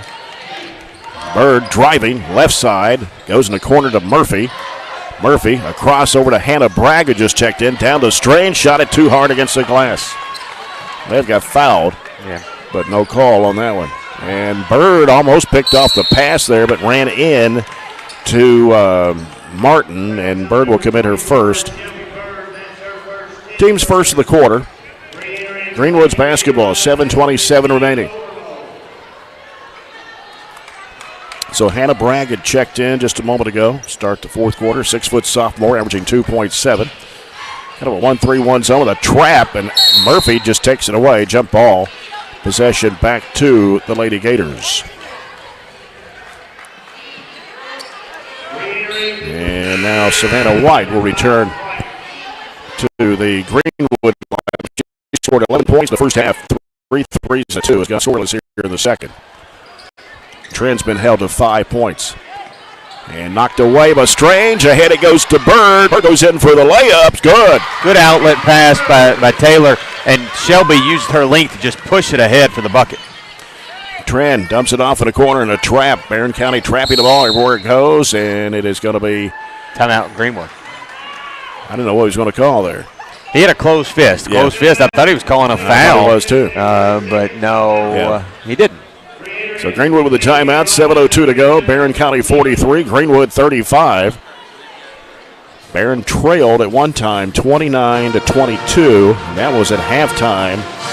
And since then, the Trojanettes have scored 21. Greenwood has scored 6. A pretty good little run there. They had one of their own when we were up by 5. They flipped it on us and went up by 5 on a 10-0 run. But I'll take our run we're currently on over that little one they went on there in the first half. And there's some things we're doing well right now, and that's really putting them in some bad situations with the basketball. 7 turnovers in the last, 9 minutes for Greenwood. They have not made any adjustments to our press, and we're continuing to find some weaknesses there of who we can really attack. Trin getting past Bird, throws up the runner and hits it. Trin's first 2 points since halftime, and she has 7. Varney driving, finds a hole, puts it up and in with the left hand. We've done really good on Trin. She makes a bucket, but we get it right back on a layup. 45-37, Trojanettes lead it by 8. Here's Trent again, splitting the defenders, losing control of it. Picked up by Varney. Ahead up to Bird to the right side. Now Bird holds up, gives to Varney. Varney pulls up, throws it down the Strange. She puts it up. Oh, shot it too hard. The ball slapped out of bounds by Greenwood. Got to use a banking angle there. Lucky to get that one back, to be honest with you. And, Avery Martin checking back into the Greenwood lineup. And coming out will be Overmole. Overmole, the only player with 3 fouls. Murphy gets it in the corner. Strange out to Bird. Across it goes to Varney. Now Varney back to Bird. Back over to Murphy. In the middle. He goes to Bragg. Underneath the Varney. Puts it up. Oh, it came off the rim. And it comes back out to Murphy. Gives to Bird. Bird feeds it into Bragg. Goes under. Puts it up too strong. And a foul going to be called against the Lady-Gators. And this one's on Neatland. We had 2 point-blank looks there, but credit our girls. They did not give up on the play and ended up with 2 offensive rebounds after each of those, and Hannah Bragg will get an opportunity here at the stripe. Burst of 2, good, rattles it in. Bragg averaging 2.7 points a game, 6-foot sophomore. Pushes the lead out to 9 at 46-37. Bragg hits them both. Nice touch, 6-foot sophomore. And it's now a 10-point Barren County lead, 47-37. And McCorkle is in a trap. Trent out of trap. Cross-court pass McCorkle. Down in the corner. A 3 out of the corner. Good. You give up those corners in a 1-3-1, and when they're able to slide a shooter like her down there that's made a ton tonight, that's an advantage. White's having the game of her life with 4 threes. Comes out to Bragg on the left side. Bragg looking, putting down the dribble. Now picks it up, throws it back to Varney. Varney working around the top of the horn now. Wants to head left. Leaves it with Bragg. Now Bragg heads toward the left elbow. Her shot won't go. Rebound, Bird back up. She got it blocked on her, and the ball going to go off. Oh, they say it went off Bird. I thought it went off of a Greenwood player. Yeah, I thought it did too. So Bragg and Bird both check out. Elmore and Gerald's come back in. Kind of a 1-3-1 zone, but the Trojanettes are trapping the ball. And here's a three by White. It's no good this time. Chased down in the corner by McCorkle. And then Greenwood tried to save it in bounds. They actually did, but it goes right into the hands of the Trojanettes. Murphy pulls up, shoots the three ball. It's short, and it's going to go out of bounds. And Ashley Atkinson checking back into the Trojanet lineup. Barren County leading 47-40. The largest lead was 10 at 47-37 before that three-pointer by Savannah White. That was her fourth one. She only averages 3.8 a game. They got 14 points in this. We played 3 minutes of the fourth quarter. And here's Leah Trent with the basketball for the Lady-Gators. Flips it over to Nealon. Back over goes White. Now Trent. Cross-court pass. Right side McCorkle. I got Costa White. Launches it up for three. It's good again. Number 5 for Savannah White. She's made 19 on the season until tonight, and has knocked down 5 in this game. 47-43. Varney going into traffic, and they say she loses it out of bounds. Forced that one a little bit. We still in the 1-3-1. They have adjusted and put like 4 players around the perimeter and just throwing it around. It's been too much for our top 3 to cover there. 47-43. Trojanettes lead it by 4. Led by 10. And Greenwood's gone on a 6-0 run here. 4:17 to play. Trent going to the right side. Gives it to White. Back out to McCorkle. McCorkle working against Varney. Back around the perimeter. Nealon over to White. Back out to Tren. And now Tren works it inside, and we're going to have a foul as Martin was trying to go up with a shot. She'll get 2 free throws here. The foul on Varney, that is number 2. Second foul of the fourth quarter of the Trojanettes. And Martin, 5'6" senior, 60% free throw shooter, cans the first one. 47-44. 7-0 run for the Lady-Gators. 47-37, wasn't it? Yeah. Free throw from Martin on the way. It's no good. And looked like Nealon was over the back of Varney, but Varney got the rebound. Varney out top, gives to Elmore. Off to Atkinson. Over it goes to Bird. She drives in, splits the defenders, try to go up with a shot. Oh, a jump ball. Are you kidding me? We're going to confer. Yeah, that's got to be a foul. They had Shelby's left arm in a stranglehold. They're just figuring out who they're going to call a foul on. We'll just pick one of the others. Say probably on 11 there. Nealon. That is on? I thought it was on 22. It was either on Nealon or McCorkle. I thought it was on McCorkle, and that would have been 3 on McCorkle.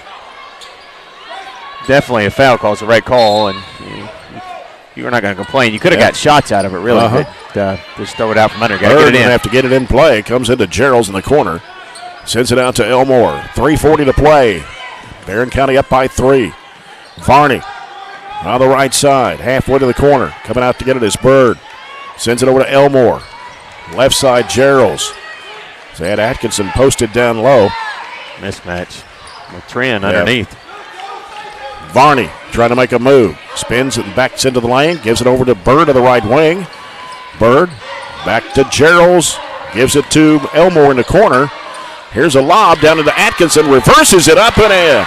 Good pass. Waited for the right moment. The corner is a hard pass to get it into the post. And she used her size in the little reverse there for her first field goal in a long time. Yeah. Long 3. Wide. Knocks the bottom out of. That was NBA 3. She's got 6 threes. 6. Well, I thought we should guard her after the third one. We probably should definitely have guarded her after the 6th one. And here's Atkinson. Gets a screen from Gerald's. Round to the top of the key. Sends it over to Elmore. Got a 2-point ball game again. They dump it into Varney. Works inside. Spin move. Shot blocked by Nealon and a foul. And that's her third. Team's third of the quarter. So Abby Varney will be at the line. 17 points in the night for Varney. 1 for 1 from the charity stripe.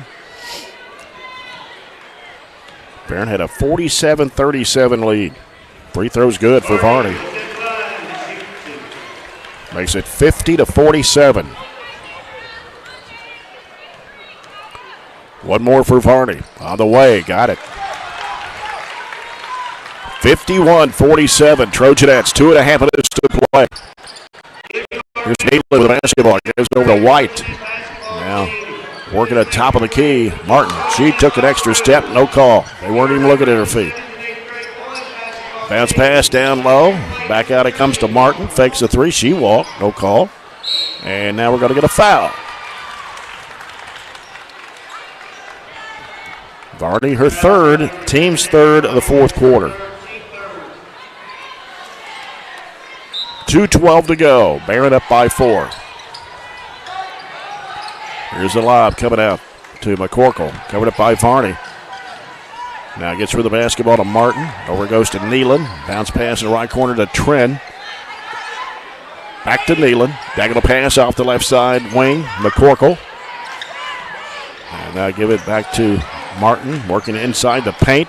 Ball gets knocked away and out of bounds. Going to say one off the Trojanettes. With 1:53 to play.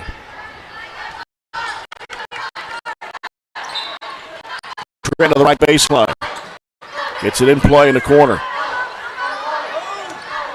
Now gives to White. Back in the corner. It's Tren. Long range three. It is good right in front of the Greenwood bench. Although she hadn't had a great game, you still have to respect her scoring ability. Oh, yeah. They've hit 4 threes in this period. And it's a 1-point ball game, 51-50. Barren with 1.5 minutes to play. Varney with it out top, working around to the right side. Cutting back left, whistle. And Bird went to the deck and no, they cut it on 12. Martin, her first, team's fourth. Barren County's basketball with 1:24 to play. Leading by just 1. Elmore, right side of the bucket. Gets it out to Varney on the right wing. Varney working, spinning. Throwing it back to Elmore in the corner. Back out to Varney. Varney getting pressure from Trent.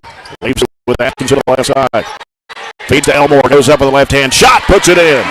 Got Trent switched off on her. Size and the left hand helped that bucket. 53-50. Trojanettes were down to 1 minute to play. Trent with the basketball for Greenwood. Gives to Nealon. Over it goes to White. Now back to Trent. Trent on the dribble. 53 seconds to play. Crossover move. Leaves it out there with Martin. They go back to McCorkle with a long three that is no good. And the rebound to Nealon. Gives it back out to Martin now, right side. Timeout Greenwood with 40.5 seconds to go. That was out for the Trojanette logo. It's their first miss of the quarter from 3. I've got them knocking down 4 threes. In the fourth quarter. Yeah, just this quarter. 4 of their 5 buckets have been threes. They've hit 9 this game. They hit 7 in the earlier matchup down at Bowling Green.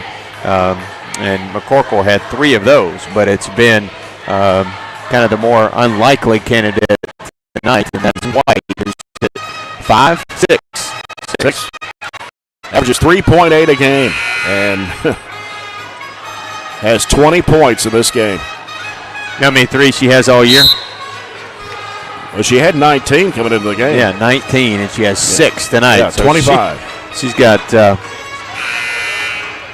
high amount compared to what she's had the whole rest of the year. She's only, attempted very few more than that. So she got hot and she felt it, and they kept finding her the ball, and she was hitting it from 2 or 3 steps back to add to it. 40.5 seconds to play. Here's Martin getting the ball in play to Nealon. Nealon feeds it to Tren, goes under, puts it up. It's no good, but a foul. A back cut, quick hitter action. Foul is on Elmore, her second, team's fourth. Tren is a 76% foul shooter, and she's only second Lady-Gator to be at the line. Avery Martin hit 1 of 2 in the fourth quarter. And Tren for 2 shots. The first one is in there. He has 11. You almost write him down when she goes to the free throw line. She's their leading free throw shooter by far. 53-51. Trojanettes, 37 seconds to play. Trent for the second of two. It's on the way. She got it. One possession game. Timeout Trojanettes.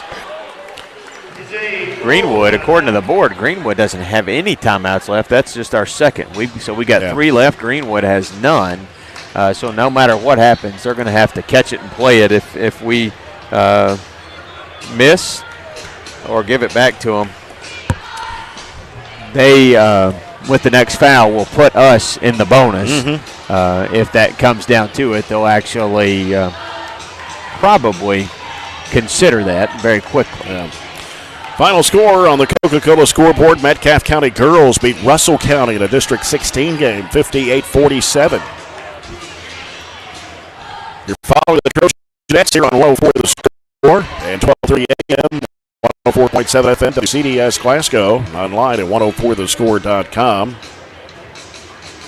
We don't play Metcalfe to the next to last week of the season. Our traditional last 2 weeks of the season has always been the 16th district, but that has kind of gone out the window. Cumberland, we don't play them either side, boys or girls. We had been playing them, and their boys are pretty decent this year.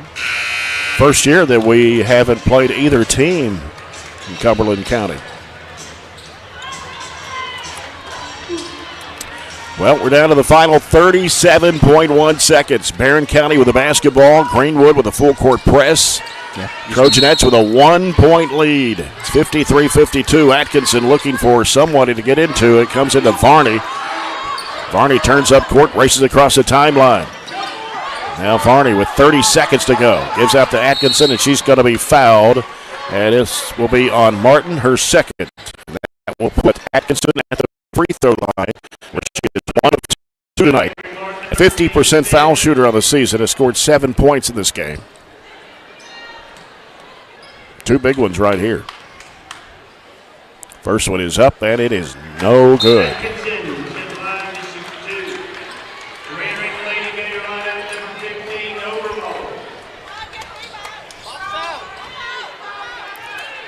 Atkinson for one more.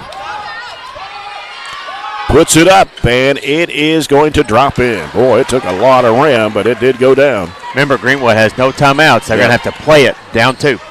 54-52, 22 seconds to play. Got to get on the three-point shooters. As it comes out for a three-point shot, it's off the mark, and Varney gets the rebound off the missed shot from Overmole, who took the three-pointer. And the foul in the backcourt is going to be on White, her second. Overmole, somebody you don't mind shooting the 3, but just not tonight. I would have thought they would have passed it around for White. And Varney got that one to drop. Took just a second to trickle in. This one can make it a 2-possession game. And the second one is up. Got that one. Timeout, Piper. Just to kind of talk about things, stay away. 12.6 is still a long time for them to extend the game. Dribble down, shoot a 3, shoot a 2, foul again. So you can't just let them go and do whatever they want. You've got to make sure you pick up a little token pressure, maybe even pick up some kind of man full just to make them run a little bit more clock, but make sure you don't foul because you, like them, are in the penalty with the fouls. We've got 4, so the next one would put them at the line in the double bonus. 56-52, Trojanettes, 12.6 to play. Varney with 21 points tonight to lead the Trojanettes in scoring, and Savannah White with 20 for Greenwood. Leah Trend with 12.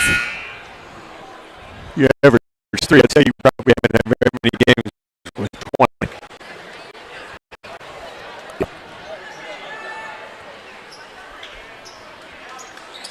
Greenwood's basketball, 12.6. Trojanettes by 4. Don't let them throw it over top of you, but Shelby's playing center field, so that doesn't happen. Here's Leah Trend, down to 10 seconds to play. Gets it across the timeline. Going to fire up a long, high-arching 3 that is no good. Rebound comes off to Katie Elmore with 3 seconds, 2. They'll let the time run out, and Barren County will win it, surviving a 56-52 win over Greenwood tonight. Barren County goes to 16-5 on the year. Greenwood falls to 10-12. Back with the postgame in a moment on 104 The Score.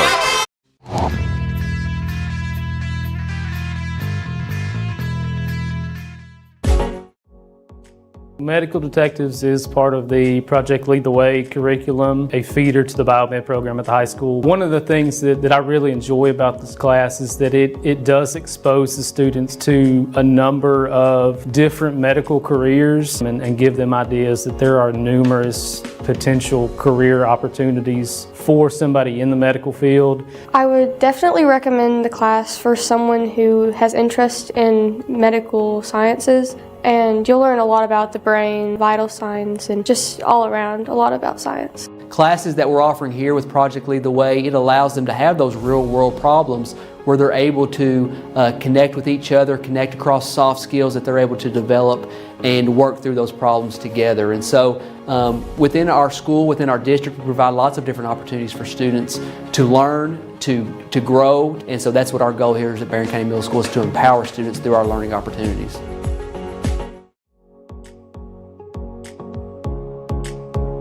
I'm super proud of what we've been able to build in the last few years in our program. Our goal has always been to set students up for success.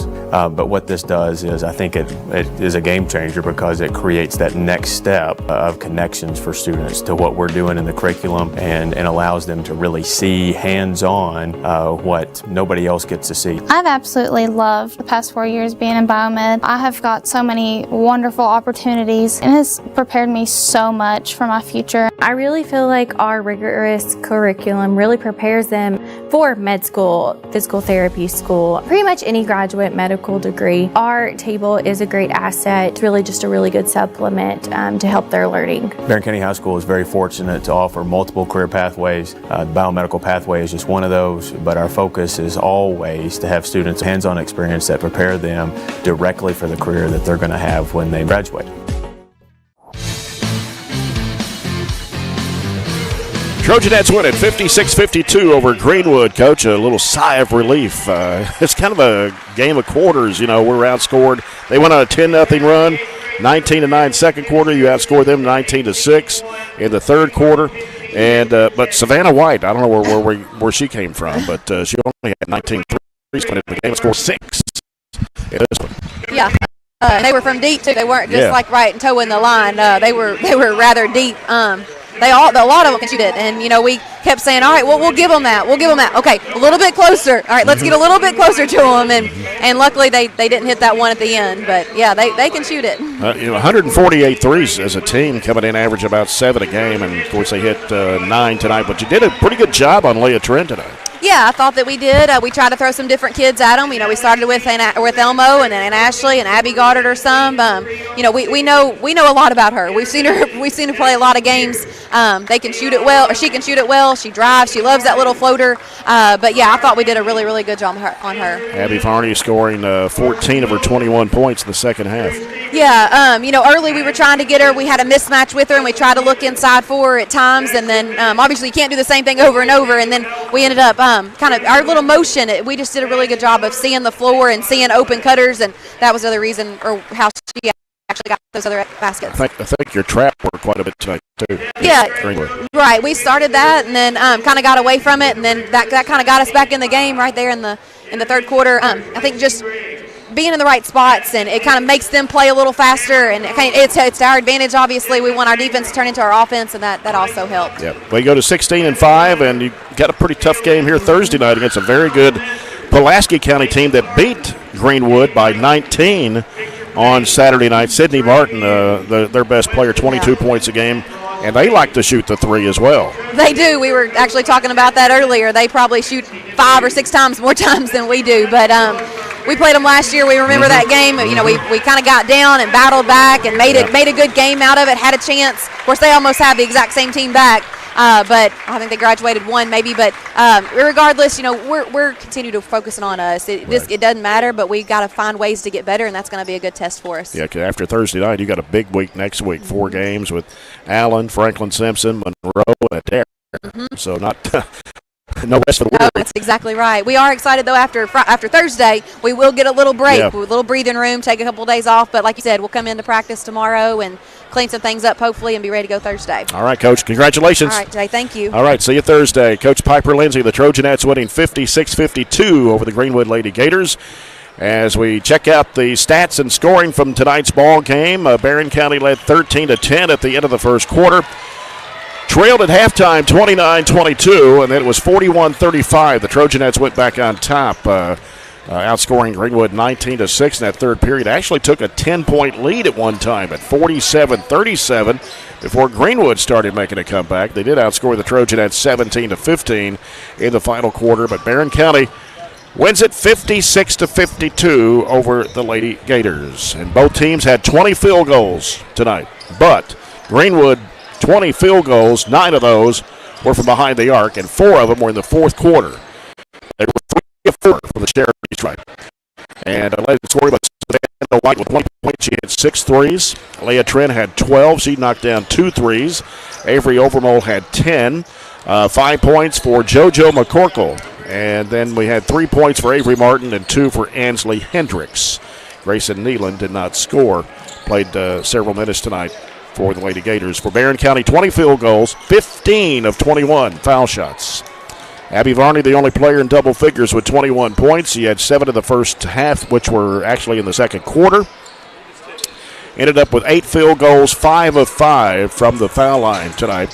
8 points for Katie Elmore, as she had 4 two-point baskets, 0 for 4 from the foul line.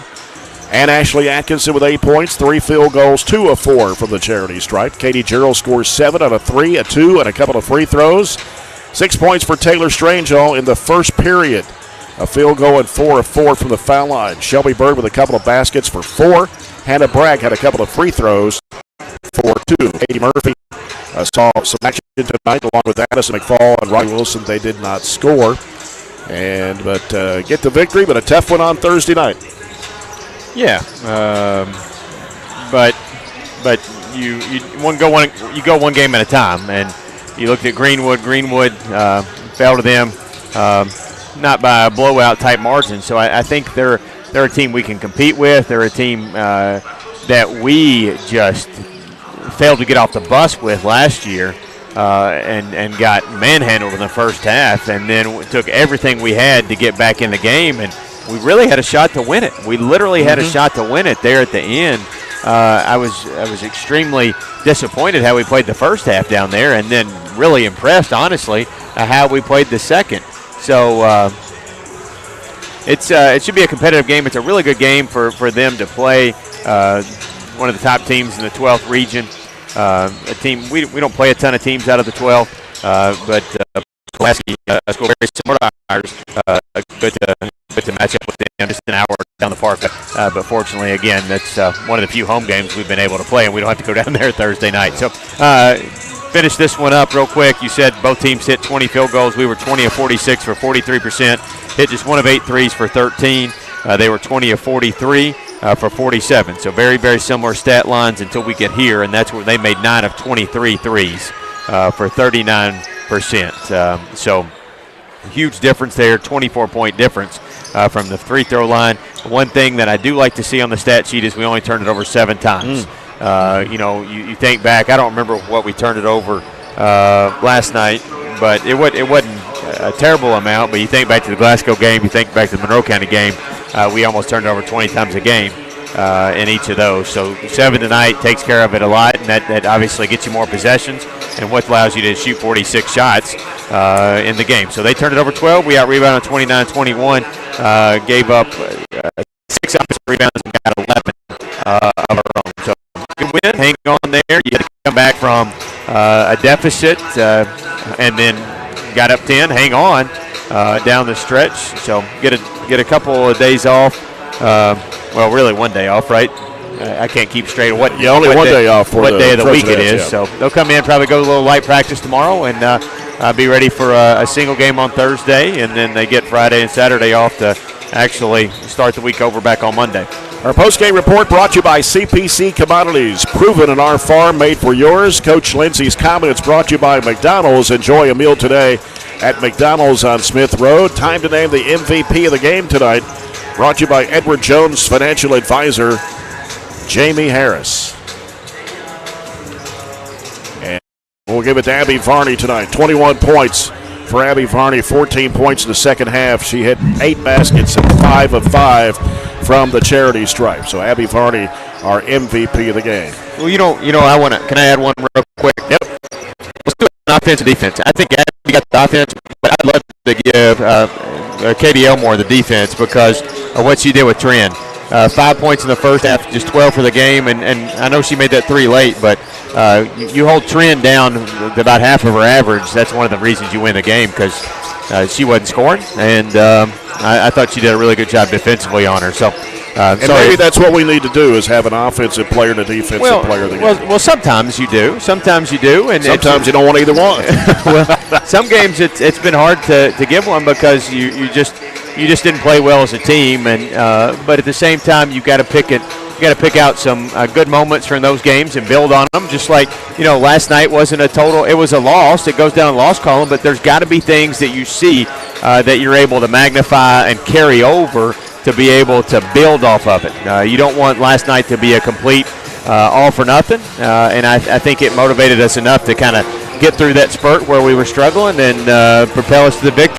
Well, now we just got to carry on for the rest of the stretch that we got Pulaski and Franklin here back-to-back the next 2 games. Yeah, and then, of course, Allen County stuck in the middle there on Monday night. Yeah. A busy week, 4 games next week for both teams.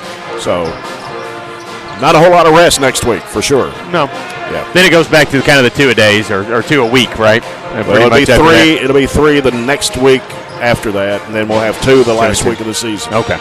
Because you don't want to play more than 2 games that last week of the regular season. No, you kind of want to wind it down and be at your best there for district week. Yep.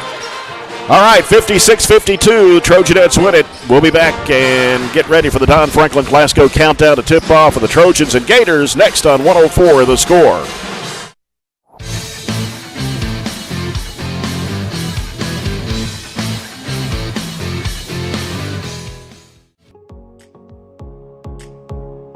It's not about having kids know content knowledge, like, hey, I memorized this order of things, or I know that. It's actually basically like a knowledge acquisition process. Do I know how to get knowledge? Do I know how to research?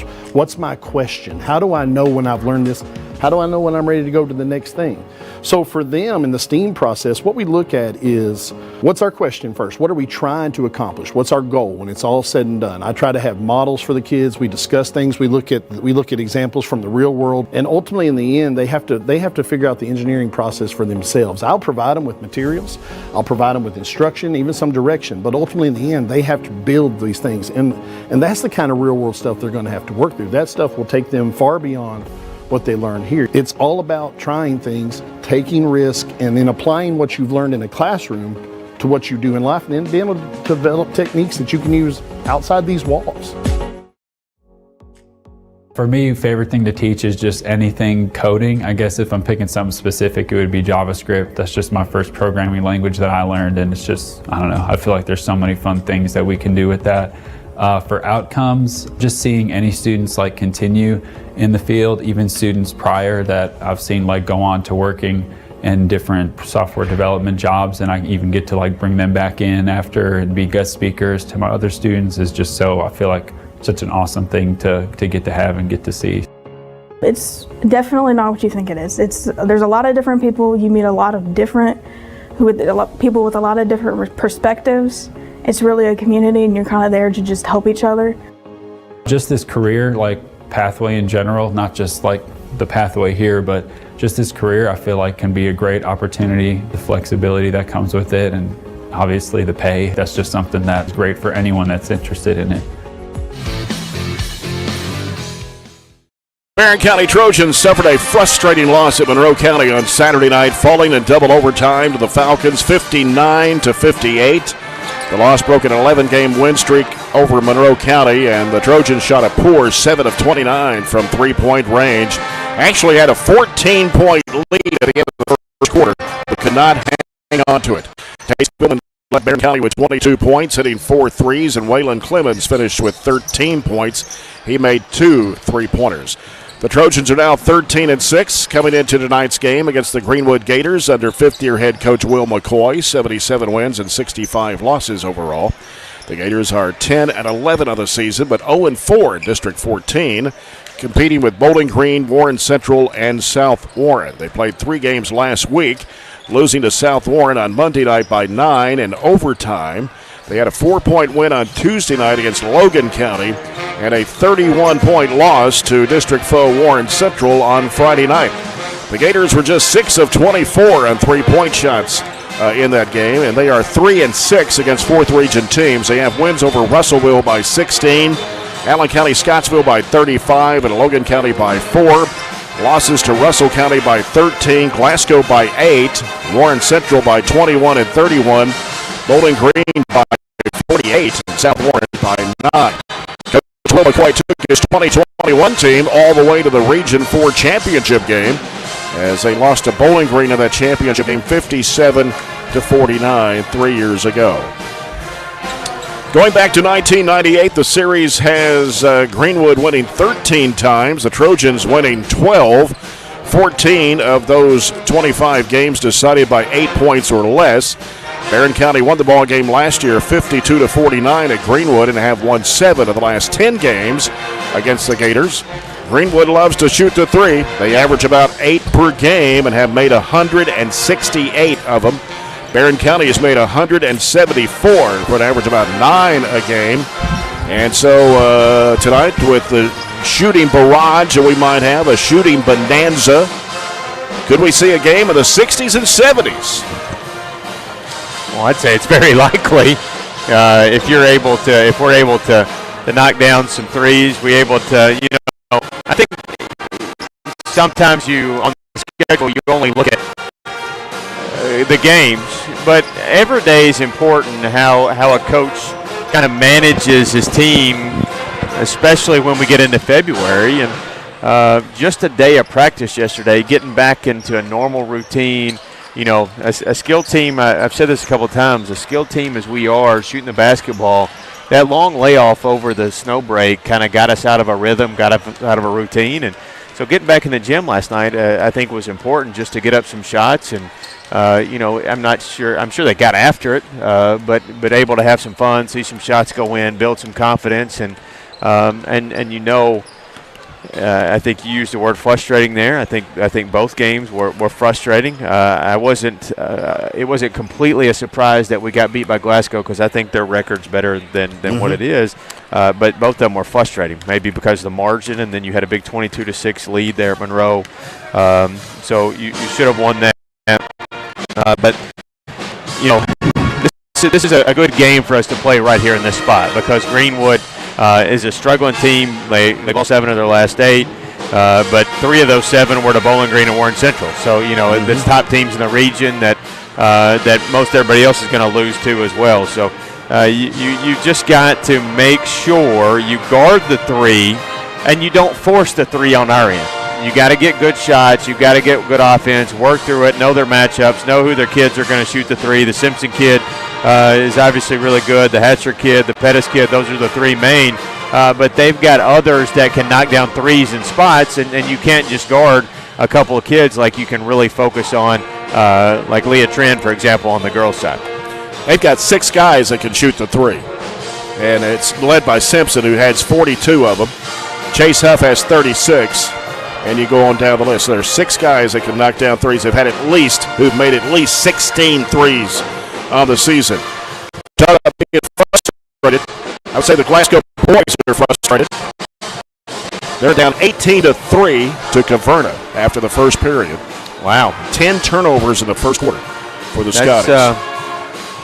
That's pretty lopsided compared to what maybe you thought it'd be. But Caverna came in here and beat us. I mean, they're a pretty good basketball team. It's 32-17 with a minute 30 to go in the first half. So, it's the way it goes sometimes. Same margin, 15 there. Yeah. And a few more scores in the Coca-Cola scoreboard. Open a Coke and enjoy the game. These are girls' finals. Greene County beats Nelson County 52-35. South Warren over Logan County tonight 58-40. And Warren East beats Russellville 68-34. And then that girls' score earlier tonight, Glasgow winning over Caverna 73-26. Trojanettes winning here 56-52. This is the Don Franklin Glasgow Countdown. The tip off, and we'll be back with the starting lineups of tonight's game. The Trojans and the Gators on 104 The Score.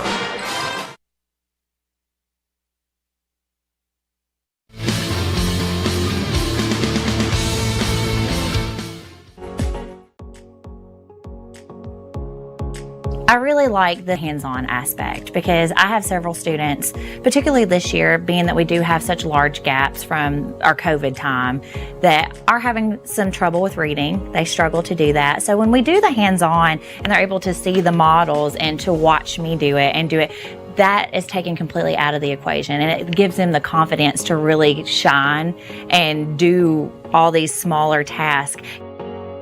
Building that foundation of how students can use science, technology, engineering, arts, and math, making those connections with the classroom teachers and what they're doing in their classrooms as well. And sometimes they don't have the time to do those project-based type things. In our STEAM lab, they're able to do that. And then also with our Project Lead the Way, students are really thinking about how to build and solve real-world problems, presented with scenarios, and then they have to problem solve and come up with solutions as a team. And so we're really excited about laying that foundation here at Temple Hill this year. Hey son, what you doing? Daddy, I'm gonna own a dealership one day.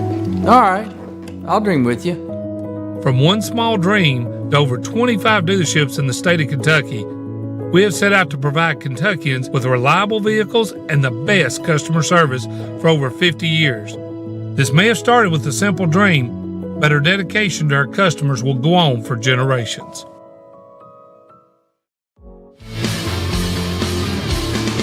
Field. They made 174 threes, just 6 more than Greenwood, averaging about 9 threes a game, shooting at 32.6%. From the free throw line, 67%, and 29 rebounds a game. Trojans will be in action at the Owensboro Sports Center on Saturday as part of the Rudolph Morgan Basketball Classic at the Owensboro Sports Center. There are 7 games that day, and Barren County plays the very last game. Starts at 10:30 Saturday morning. Evansville Day School against Whitesville Trinity, followed by Evansville North and Davis County. And then McLean County and Hancock County in the afternoon games. And then they have the McLean County and Hancock County girls playing at 3:15. And then the evening session has Louisville Butler against Ohio County, Muhlenberg County against Evangel Christian. And then the Trojans will be up against a very good Butler County team. Slated to start at 8 o'clock, but they're only allowing like an hour and a half for game, so it could be 9 o'clock Saturday night before the Trojans take to the court at the Owensboro Sports Center. That's what's going on Saturday, because after tonight, that's who they will play. They don't have any other games the rest of the week until Saturday night. Yeah, Butler County is a team led by the Price kid, averages almost 30 a game. They score almost 80 a game as a team, so they've got high-powered offense and somebody that really you're going to have to be on your A game to beat. They're the top team in the 3rd region. They're probably going to be a 12, 15-point favorite against us going in there Saturday night. But you got to deal with what's in front of you, kind of like, talking about Franklin ahead of us on the girls' side or Pulaski ahead of us on the girls' side. You kind of deal with it, what's ahead of you here with Greenwood, and if you don't watch it, they'll jump up and get you tonight, shoot the basketball well, and you go on a little bit of a losing streak going into a very tough game on Saturday. So, you got to get this one to really build confidence and not just go into a full-blown slump. Right. Yeah, on a two-game losing skid right now, and hopefully don't make it 3. Barren County rated number 5 in a region in one poll, number 4 in another. Greenwood rated 11 in one region and 13 in another poll, but they're a lot better team than their record indicates. Yeah, those polls really fluctuate based on what's recent. They take into account the last 3 or 4 or 5 games, and when you lose 7 of 8, that really drops you down in that poll. Are they 11th in the region? Probably not. But there's groups in the region that you can take, and I'd say 3 through 6 or 7 you can kind of all mix up. 7 through 11, 12 you can all mix up, and there's not a whole lot of difference between them. Yeah. Getting set for the Farmers RACC Jackie Browning Memorial opening tip-off. The officials for tonight's game, the same three we had in the girls' game. Jared Combs, Casey Tooley, and Davis Taylor. Monticello Banking Company, NBC, a proud supporter of Barren County High School basketball. Starting lineups brought to you by SCRTC Total Communications. Will McCoy in his 5th season as the head coach of the Greenwood Gators. They'll start Nick Simpson, number 3, a 6-foot junior, averaging 16 points a game. Garrett Hatcher, number 5, 6-foot junior, 10.5 points and 4 rebounds. Asher Pettis, number 21, a 6'4 junior, 9.5 points, 4.5 rebounds. Chase Huff, number 10, a 6-foot sophomore, 6.5 points a game. And Ryan Troutman, number 11. They may change this. We'll get the official here in just a minute. He's a 6'2 junior, averaging 6 points a game. Warren Cunningham in his 16th season. Assistant coaches Matt Gardner, Jared Browning, Kevin Withrow. Number 5, Tate Spillman, a 6-foot junior, 15.6 points a game. Bray Bewley, number 3, a 6-foot junior, 9 points, 4.3 rebounds. Waylon Clemens, number 33, a 6-foot junior, 6.4 points and 4 rebounds a game. Mason Bunch, number 4, a 6'4 senior, 7.5 points, 4.6 rebounds.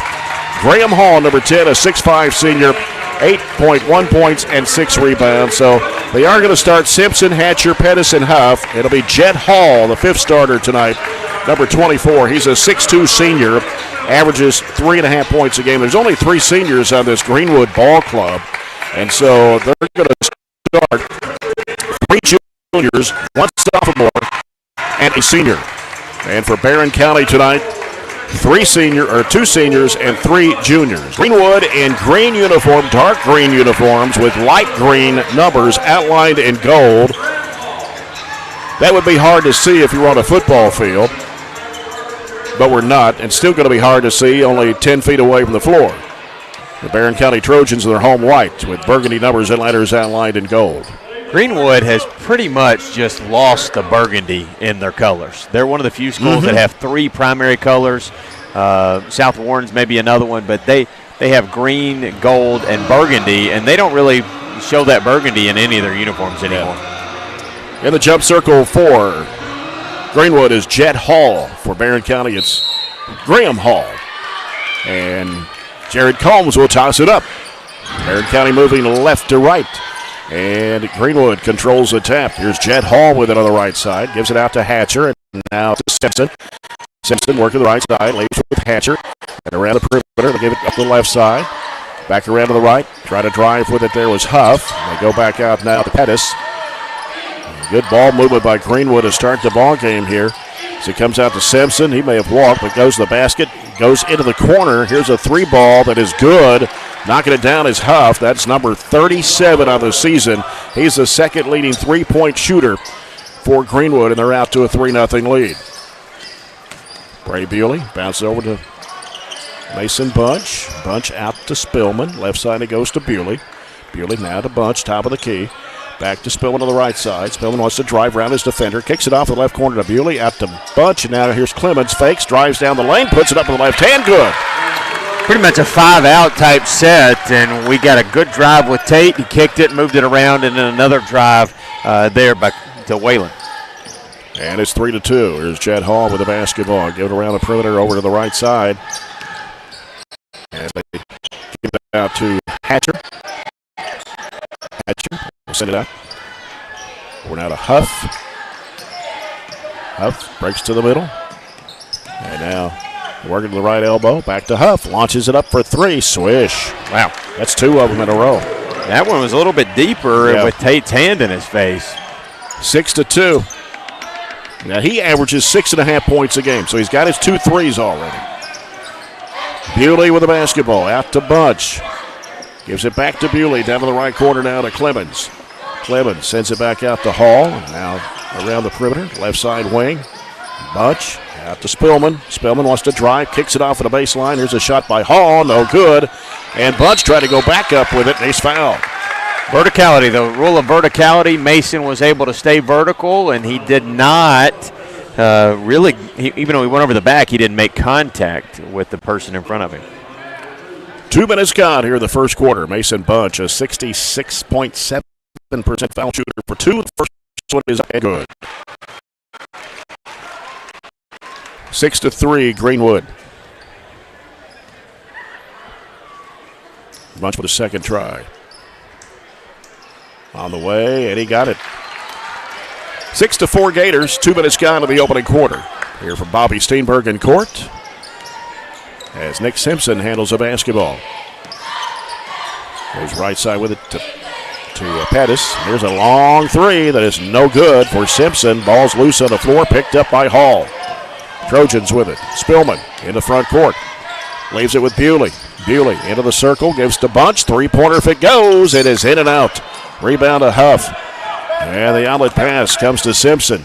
Simpson, a little head fake on the hesitation move. Gives it back out top of the key. Three is no good for Pettis. And a loose ball on the floor and picked up by Bewley. Hatcher actually missing the three-pointer. And Bunch is going to be called for steps. So the ball will go back to the Gators. You've got to be able to just shift gears there. The pace was up and down, up and down, up and down. But when they get back and you have to play in a half court, there's no need to pay with that urgency of a fast break. Here's Jet Hall over to Pettis. Out to Hatcher. Now Hatcher wanting to drive left of the lane, scoops it up with the right left hand, no good. Rebound Jet Hall. Trying to go back over Graham Hall. He misses a shot, and Graham Hall gets the rebound for the Trojans. Off to Spillman. Spillman bounces it off to Clemens. Clemens to the right side, looking for Bewley, cutting around and can't get it to him. Here's Bunch right wing in the corner now to Bewley. Bewley brings it back out, gives to Spillman. He's got Pettis guarding him. Pettis is 6'4". And they go right side with it to Bunch. Over to Bewley. Bewley circles around, trying to leave his defender. Goes up with a shot. It's no good. Battle for the rebound. Loose ball chased down by Graham Hall. Spillman will fire a three, and it is hit out. And the rebound comes off to Hall for Greenwood. Here's Huff with it on the left side. Up goes right. Sends it out to Simpson.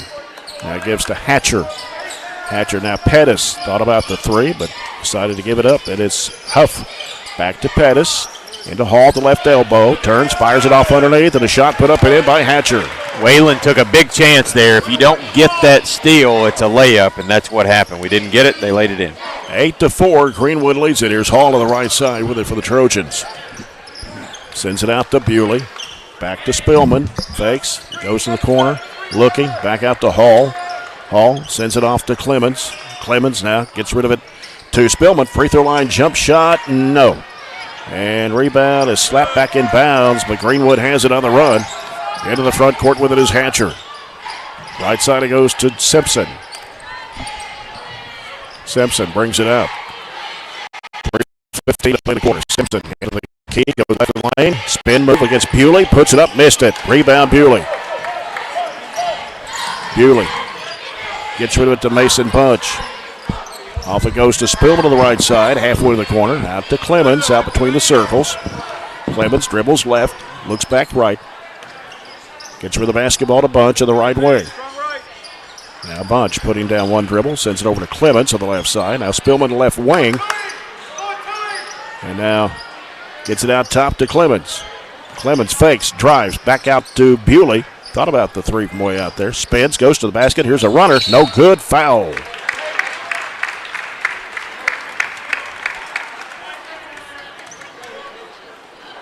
Foul is on Jet Hall. That's his first, team second. Bray Bewley at the line, an 82% foul shooter, averaging 9 points a game. First one, good. Coming into the Trojan lineup, William Compton, 6'3" senior, averages 9 points a game. And Cade Hardy, 5'11" sophomore, averaging 4.6. In for Greenwood, number 11, Ryan Troutman, a 6'2" junior. Number 1, Zeke Noyce, a 6'6" senior. Also in for the Trojans is number 42, Gavin Nunn, a 6'5" sophomore. Free throw for Bewley is good. Barren 4 for 4 from the line here in the early going. 8-5, Gators lead it. 2.5 minutes to play in the first. Comes out to Pettis. He'll hand it off out there to Troutman. Almost stole it away at midcourt as Spillman down to the floor scrambling.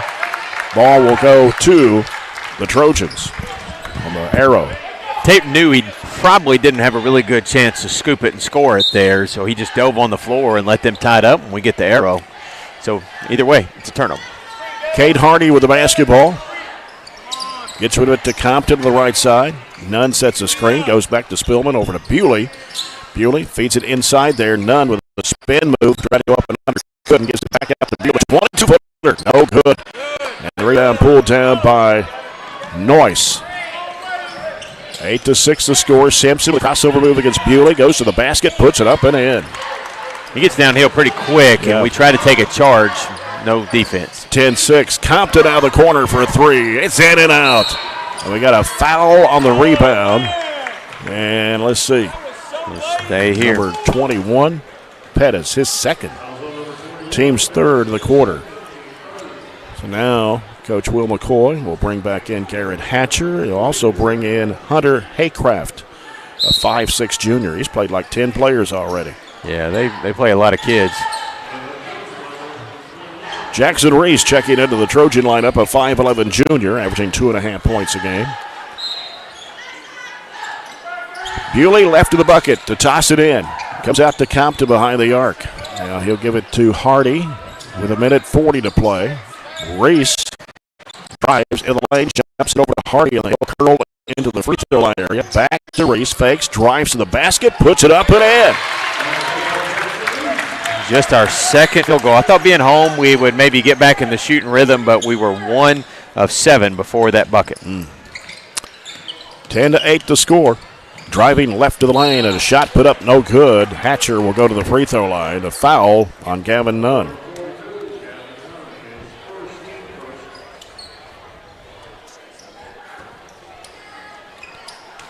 Ten to 8 with 1:17 to play, and it's Hatcher, a 74% foul shooter on the year for the Gators. First one on the way, good.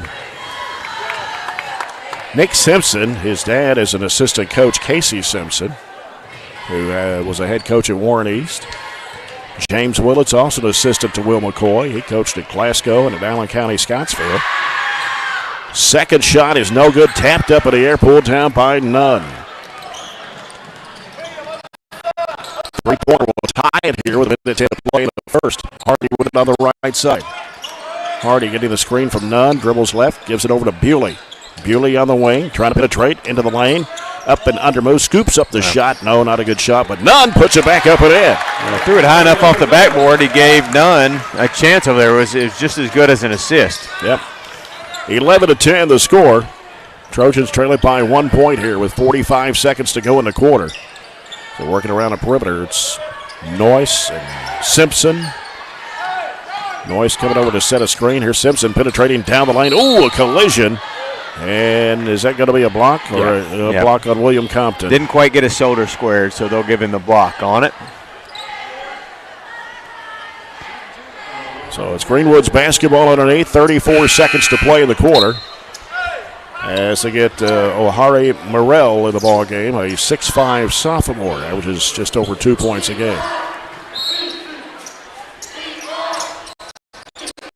And working with it is Hatcher, penetrating, working against Royce, puts up the shot, no good. Battle for the rebound, and we're going to have what? Jump ball.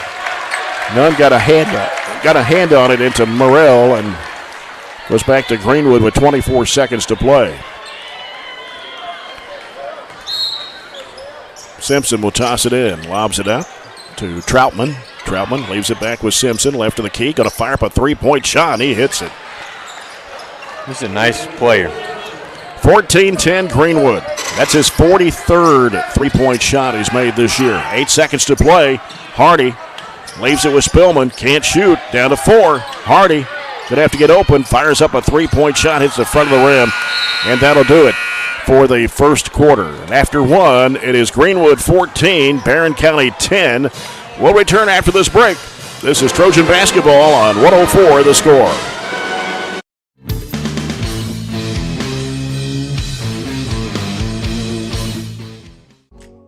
I have been taking ag class since my 8th grade year.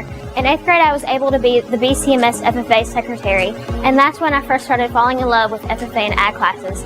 It has made me such a better public speaker. Before FFA, I was scared to get up on the stage and give a speech or even perform with the drama club. But now it has helped me become a better speaker, a better leader, a better server as well, because FFA is also very service-based. And it's really has helped me come out of my comfort zone. Hey, son, what you doing? Daddy, I'm going to own a dealership one day. All right, I'll dream with you. From one small dream to over 25 dealerships in the state of Kentucky, we have set out to provide Kentuckians with reliable vehicles and the best customer service for over 50 years. This may have started with a simple dream, but our dedication to our customers will go on for generations.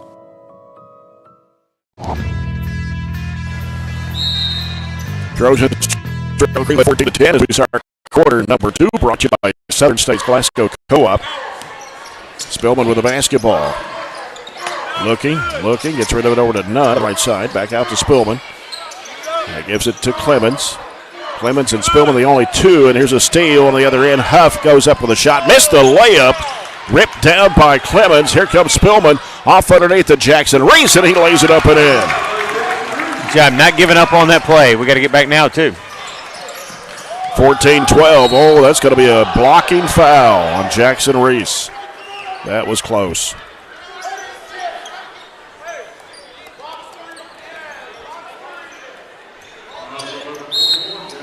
Greenwood's basketball underneath. Mason Punch checking back into the Trojan lineup for William Compton. 14-12. Gators lead it. Ball comes out to Morrell. He's covered up. Gives it to Hatcher. Hatcher, right side. Left right elbow. Give and go. Back to Hatcher. He puts it up and in. 16-12. Greenwood leads it by 4. Jackson Reese with the basketball. Dumps it down to Nunn. Back to Reese. Fakes the three. Drives the free throw line area. Throws it over to Clemens. He fakes the three. He drives in. Has a shot blocked on him. And taken. Off of the right side. And that should be an offensive foul. Yep. Spillman taking the charge. Haycraft will commit it. His first, team's first of the second quarter. Graham Hall and Bray Bewley back into the Trojan lineup for Gavin Nunn and Jackson Reese. Reese had a couple of baskets, and Nunn also had a basket. 16-12. Barren down 4, 6:48 to play in the first half. Bewley, right elbow, bunch, dribbles, gets rid of it to Spillman, trying to get around Huff. He can't. He's cut off, needs some help. Back out to Bunch, sends it off out front now to Bewley. Spillman, turnaround jump shot, 15, off the mark to the right side. Graham Hall with an offensive board, lobs it back out to Bewley. Now Bewley wants to drive with it. He's cut off, dumps it into Clemens. He puts it up with the left hand and in. Couple of baskets for Waylon Clemens. The lead is 2 for Greenwood, 16-14. Comes out to Huff. He'll send it around the left side, drive it against Bunch. Trying to go across the lane. Goes it to the right side, into the lane, up and under move. Flipped up shot, no good by Hatcher, and taken by the Trojans. 2 minutes gone to the second. Barren down by 2 points. Clemens with the basketball, getting a lot of pressure out front from Hatcher. Gets rid of the basketball to Bewley. Bewley looking. And a pass deflected, trying to go in the middle. Turnover by Barren. Throw too many arms there. Yep. Troutman gets it out to Hatcher. Hatcher angling off to the right side. He's picked up his dribble. Gives it to Hall. That's Jet Hall. Works it to the left side of the lane. Now floats it back out to Huff. Huff gives it back to Hall out front. He's going to drive left of the lane. And a traveling violation on Jet Hall. Back in for the Gators, Zeke Noyce.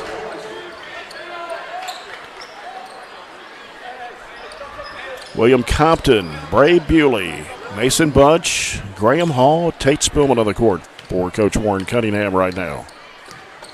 5:20 to play and a half. Barren down by 2, 16-14. Spillman out top. Over it goes to Compton. And trying to force it, and it is another turnover by Barren. Lead pass up to Huff. He'll lay it up and in. Couldn't quite get through the traffic there, and we threw it thinking he would go around and curl the screen, but that's what led to the turnover and a layup and back to the 4-point lead. 18-14, Gators lead it. Compton driving into the lane. One-hand shot off the window, no good. Goes right back in the hands of Compton. Bunch will fire a three, and it's no good. It pops up. Clemens trying to try to get to the ball, and it goes into the Greenwood bench. And it's out of bounds off the Gators. Still searching for that first three. Comes into Hall, gives it right back to Bewley. Bewley now over to Compton on the left side. Compton curls around to the top of the key, gives to Spillman. Over the left wing now to Bewley. Bewley, now a bad pass, out of bounds. Not sure who that was intended for, but another Trojan turnover with 4:35 to play in the first half. For this quarter, it feels like 4, or at least 3 of those 4 are back-to-back-to-back. Nick Simpson with the basketball for the Gators. Dribbles right. Now looks, gives it out front to Huff. Back over to Simpson. Gets a screen from Chet Hall. He drives right down the lane as it deflected off his hand, out of bounds. It's going to stay with the Gators.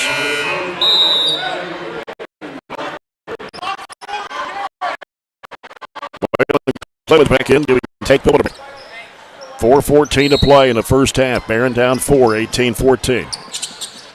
As they work it inside the paint, here's a shot going up, partially blocked by Hall. Jet Hall comes up with it, throws it way back out front to Simpson. Gives to Huff. Now here's the lob into Jet Hall. He puts it up and in. That was an unorthodox pick and roll. Went up high to catch it and then finished it. Yep. And we're going to have a traveling violation on Clemens. Got in a little bit of a hurry. Lead is ballooned to 6, maybe their largest now. A chance to add to it as we turn it over yet again. 5 this quarter. We done a really good job. Only 1 turnover each way in the first quarter. 20-14. Simpson with the basketball for the Gators. Gets rid of it over to Hatcher. Out to Huff. Now Huff goes back to Simpson to the right side. He's picked up by Bewley. Now throws it back off to Hatcher around the top of the horn. Drives left away. Goes to the basket. Puts it in. Warren Cunningham wants a timeout. Not sure where the defense was on that possession. 22-14. Greenwood has their largest lead. 3:26 to play in the first half. Trojanettes winning earlier tonight by 4 points, 56-52 over the Lady-Gators. Halftime score in the 16th district regular season game. Russell County boys 33, Metcalfe County 32.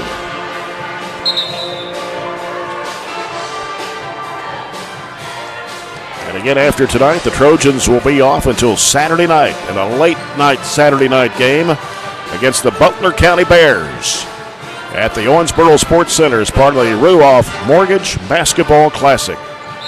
The 7th game of the day. I predict that game starts at about 9:45.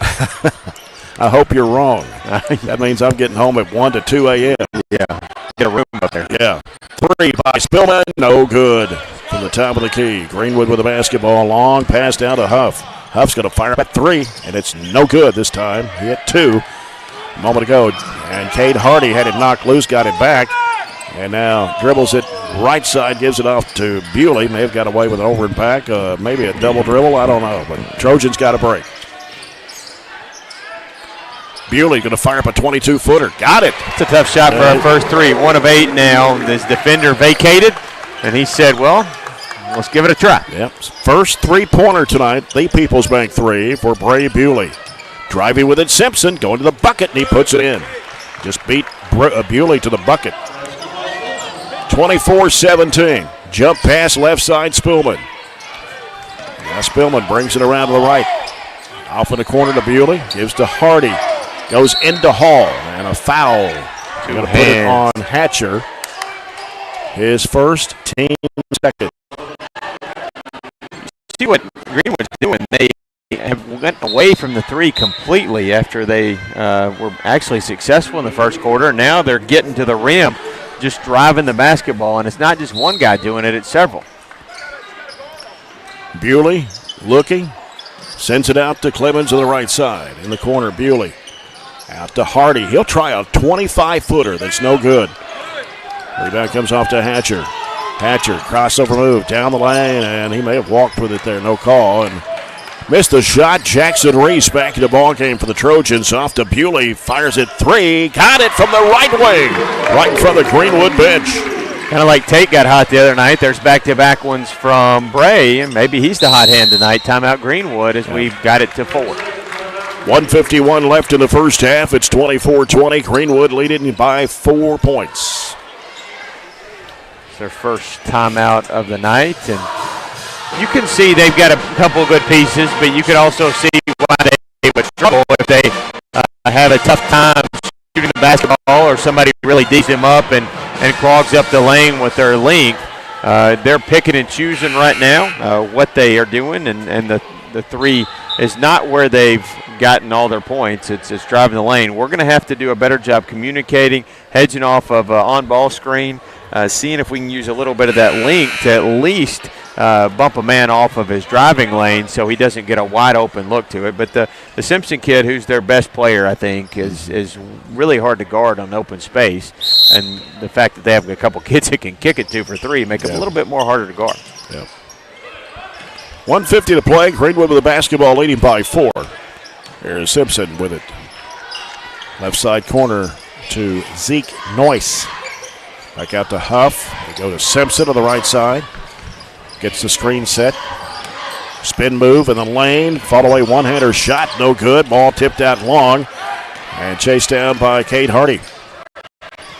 Get this tie game going into the half. We got a minute and a half to do it. Hardy, bounce pass right side over to Bewley. Bewley heads to the right elbow. Back out to Jackson Reese. He'll give it back to Bewley. Now Bewley looking. Dumps it down to Hall. Hall working inside the paint. Got a little nudge there. Jackson Reese over to Hardy. Fakes the 3, moves in. 15-foot shot. No good. Hall with a rebound. Back up and in. Tried to get it to Graham in the paint, posted up, but they really just swarmed and covered him up. But he went and got it anyway. 24-22, 50 seconds to play in the first half. And we got an illegal screen against somebody. Looks like 24 maybe. It's Jet Hall, his second, team's third of the quarter. Chance to tie it up. 3/4 of a minute left in the first, in the first half. Barren County student section in camouflage tonight. Can't see him. About that. Yeah, I can't see him over They're invisible. 42 seconds to go. Bewley with the ball. Left side, Spillman. Spillman bounces it out to Reese, and around it goes to Bewley. Gets a screen from Hall. Trying to feed it back into Hall. He puts it up. Oh, shot it too hard. Loose ball underneath, and Huff digs it out. Greenwood back the other way with 24 seconds to go. Nick Simpson with it. They spread it out for the final 15 seconds of the quarter. On a give and go, they give it to, that's the new player in the game, Morrell. Down to 5 seconds. And they dump it down to Morrell, and it's knocked away out of bounds with 0.8 of a second. Went off the leg of Morrell, and it will be Barren County's basketball. Can't do anything with just this. Have to throw it in. Yeah, just get That's it in. all you can do. Cade Hardy will inbound the basketball for the Trojans. He looks, gets it into Spillman, and that'll do it for the first half. Halftime, it is Greenwood 24, Barren County 22. We'll come back with our halftime in a moment on 104 The Score.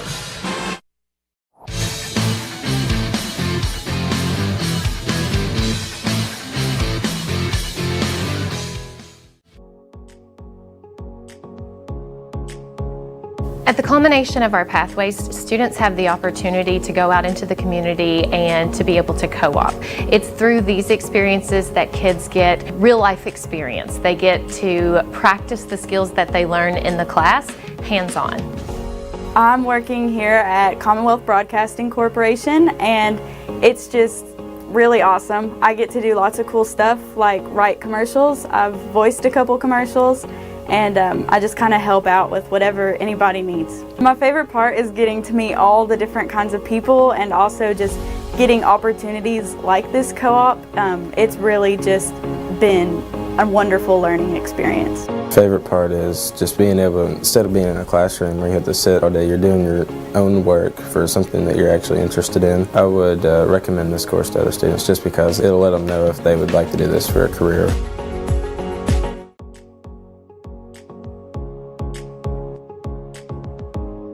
What I really like about with Project Lead the Way and with the STEAM content that I get to teach is it makes those real world connections. It's allowing kids to put their brain in action. It's not that, we're not at that time in the game where we're sitting and getting and taking notes and content. It's taking that content and applying it to real world selections. And that's what Project Lead the Way is allowing us to do and create those opportunities. Those students that you have in the classroom that may struggle with that reading and math are thriving with this content because they're able to put solutions to problems and fix things that they wouldn't necessarily get in a normal math or reading classroom. Just being able to figure out what didn't work and how to make it work and how to work through that process just in itself for you as a person is important, but also it builds those skills that are going to be necessary for each grade that follows us.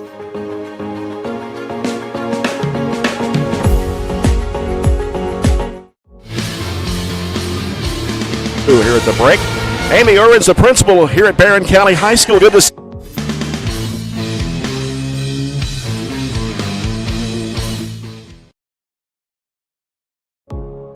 After a little weather incident, of course, and we are just back hard at work. Our Trojans and Trojanettes at school. We just did our practice ACT and a senior conference because now this class of 24, it's getting real.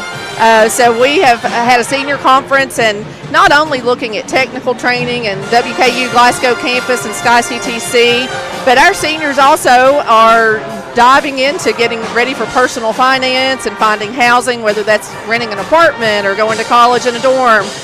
We're working on job preparation and civic engagement and all of those sorts of things to get them ready when we launch them out into the real world in May. So it's an exciting time for our seniors on campus. And it won't be long till May rolls around here, too. Yes, it goes by quickly. Hang on to the spring semester. Yeah, that's right. It goes by quick. Yes, yes. So there's some construction going on. I noticed up in the corner, I was going to ask you this question. What's going on up in the corner? I know we got the elevator in the other corner. Yes, elevator in that corner and then some extra storage. Okay. We're always looking for more storage in our school. And, of course, the construction is just very exciting. From the gym renovations, of course, the chairbacks will go in after basketball season, hopefully before graduation is our hope if everything stays on schedule. We're very excited about, doubling the cafeteria so that we can fit more students and also have state-of-the-art, upgrades in that cafeteria. It'll be a really nice meeting space also for banquets and different trainings. And not only will it be a cafeteria, but it will be a great multi-purpose space for our students and our programs. Lots and lots of expansion, agriculture and arts. Everything's getting touched. The new art gallery? Yes, the new art gallery. I think we may be one of the only places that you'll find that on a high school campus. So we are excited and appreciate the board's support of the arts in Barren County schools. Extra parking lot? Is that what's Yes, going we're in down even there? adding some student parking and a covered walkway down the hillside. Yes, we currently shuttle students when it's raining or very, very cold, and now we're going to have that covered walkway coming soon to go down to the lower part of campus. New baseball press box. Yes, if you've been on camp, for those who have been on campus lately, it's getting closer and closer every day to completion. So we're on time for the baseball season and spring sports. A lot of stuff going on. Got anything else to add? Only other thing, of course, agriculture. I just can't wait for everyone to see what's coming next with our agricultural programs and expansion and meat processing facilities and ag labs and all of those things. So it's a great time to be a Trojan to work at Barren County High School. And so many things to offer at Barren County High School. Yes, it is a land of opportunity. It really is. Yes. Amy's good to see you. It's good to see you, Jay. We'll be back with halftime, 24-22 Trojans on 104 The Score.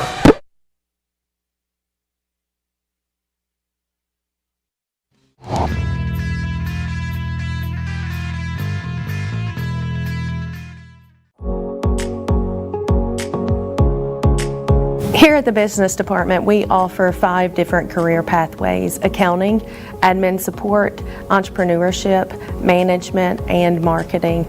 We're also adding travel and tourism to our department also. Name one career field that doesn't use business skills. You can't, because business skills translate across all careers. Well, the FBLA and the business pathways are so much fun, and the teachers are amazing. Miss Wright, Miss Rush, and Miss Childress are like my moms at school, and they're awesome. I personally love the marketing pathway, and that's the pathway that I have completed. And so it's a lot of fun, and you get to do co-op your senior year if you've completed the pathway. My co-op is amazing, and I love it here. But the business pathway just has allowed me so many new opportunities to meet new friends. My best friends are in the business pathway, and I met them when I was freshman, and we have just completed this pathway together and had so much fun.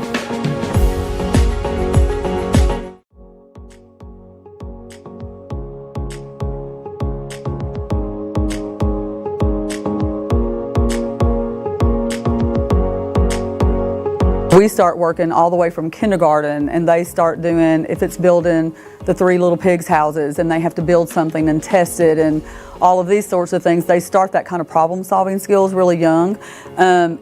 We do a lot of group work, so they have to collaborate, they have to learn how to work well together, how to compromise. It's been really cool kind of seeing them kind of come in to kind of get all kinds of things. And plus it kind of prepares them, it kind of shows them like different career options and a lot of things that they've never thought about before. And so when we're doing Project Lead the Way and we're studying engineering, we'll pull up scientists and we'll pull up astronauts, and we've watched some launches on TV and just stuff like that to kind of show them that there's kind of a big world out there and there's all kinds of places and things that they can do.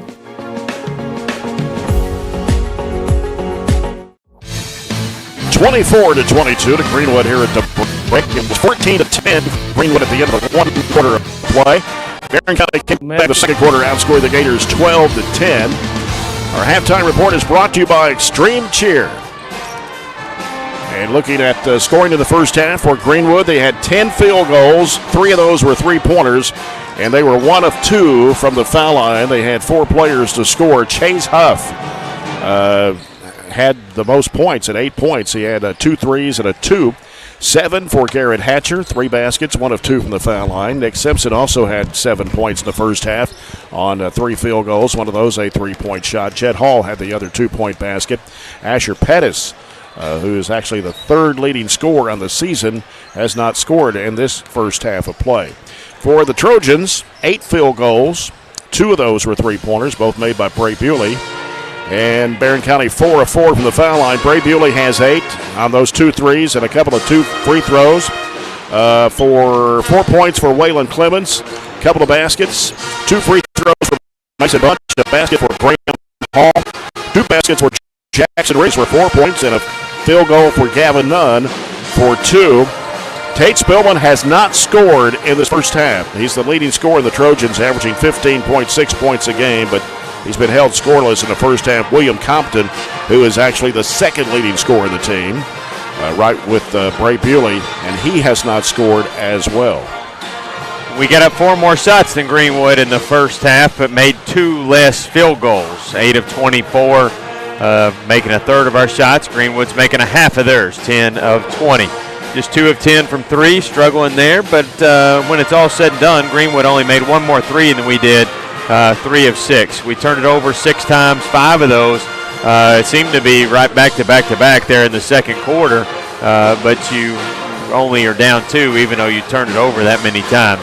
Greenwood turned it over 5. We out-rebounded them 16-11. They had 3 offensive boards. We had 7. So not a bad first half. I thought we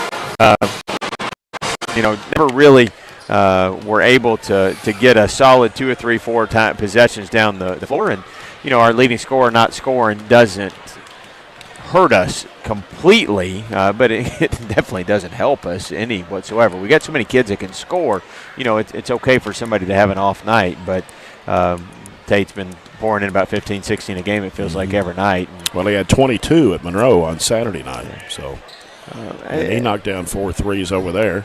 Yeah, ultimately I'm okay taking 10 threes. You got to keep shooting it. It's going to go in, and you're going to have to put up a ton of points to beat Butler County. You look at all their scores; you're not going to keep them like it is right here. And it seems like a few years ago when Greenwood came in here, it was a very low-scoring game like this. But second half could be completely different. Both teams put up 40 points in the second half, and it still ended up in the 70s. But I don't know if you're looking now, the 24-22 halftime score. Right. I mean, trending for the under, if you will. But there's nothing that says you can't just see a bunch of threes go in here for either team. Farmers RACC, Jackie Browning Memorial second half. Our third quarter brought to you by Southern States Glasgow Co-op. Here's a three from the top of the key. No good for Pettis. Bewley with it coming the other way for the Trojans. Into the front court. Hands it off to Spillman. Now Spillman on the dribble outside with Chase Huff. Picks up his dribble and now needs somebody to help. Comes out to Hall. Spillman going to the right side. Hands it off to Bewley. Curls to the top of the key. Left elbow and juggled there for Clemens, and he gets hacked across the arm by Simpson. His first, team's first in the third quarter.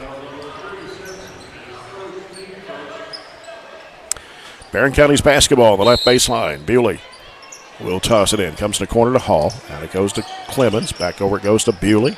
Bewley penetrating. Jump pass back to Hall. Back to Clemens. Now Clemens gives it back to Bewley. Left wing. He's picked up his dribble. Bounce feed down into Hall with a little hook shot up. And it's in and out. Rebound to Greenwood. Coming up court. Simpson. Off to Pettis. Jet Hall with it now. Back to Pettis on the right side. Trying to get around Bunch. He cuts him off. Down low. Spins it back out now to Huff. Back to Pettis. Lowering his shoulder into Bunch there. Turns and had it blocked on him. Here's Bewley with the basketball for the Trojans. Goes inside. Hall going up with the left hand. Can't get it to finish. 24-22. And driving with it is Simpson. Turns, puts it up. No good. Tapped up, no good. Grabbed by Hall. He'll give it to Bewley. Bewley throws it out to Clemens. Bounces into Spillman in the lane. Over goes to Hall. Back to Spillman. He fired it up. Three-pointer. No good. Rebound to Pettis. Simpson leaves it with Hatcher. Off to Pettis on the right side. Now gives it back out now to Simpson. Out to Hall, or rather to Huff. Huff, top of the key. Three-point shot. No good. Cleared out by Hall. Nice box out on Jet Hall. Bewley, crossover move, spin move, shovel pass underneath. It's Hall putting it up and in. Drew the defense, and Graham just happened to be in front of his man, cut right to the bucket. Ties it up at 24. 5:26. And a trap, and Bewley comes up with a basketball. Him and Hall were trapping. Bewley out to Bunch. 23-footer. It's no good. Long rebound. Spillman comes up with it. Spillman gives it to Clemens on the left side. Clemens with a crossover move. Throws it back behind the corner to Bewley on the left corner. Going up the baseline. He'll reverse it up. He missed the shot. Saved and bounce. Greenwood coming back the other way. Simpson drives, runs into Spillman, and that's an offensive foul. Yeah, that was a pretty easy, straightforward call there. Ray tracked him from behind and ran him right in to take. Number 2 on Nick Simpson, and the second foul of the quarter for the Gators. Waylon Clemens checking out for the Trojans. Kate Hardy back in for Barren. I definitely don't think we're getting to 70. We might not even get to 50 the way we're playing right now. And what both teams just got only 2 points between them this whole half. Hardy at the Spillman. Spillman left side over to Bewley. Bewley, threw a bad pass intended for Hardy. On the other end, shot way short, but a rebound put back up, no good. Crashing aboard is Graham Hall. Bewley into the front court with it for the Trojans. Stops and pops. Three, no good. Offensive rebound by Spillman.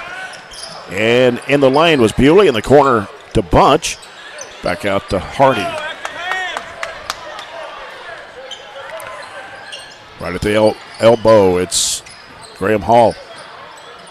Feeds it back out to Bunch. He'll send it to Hardy. Hardy being chased. He's in a double team. Through a bad pass. He's going to be picked up by Jed Hall.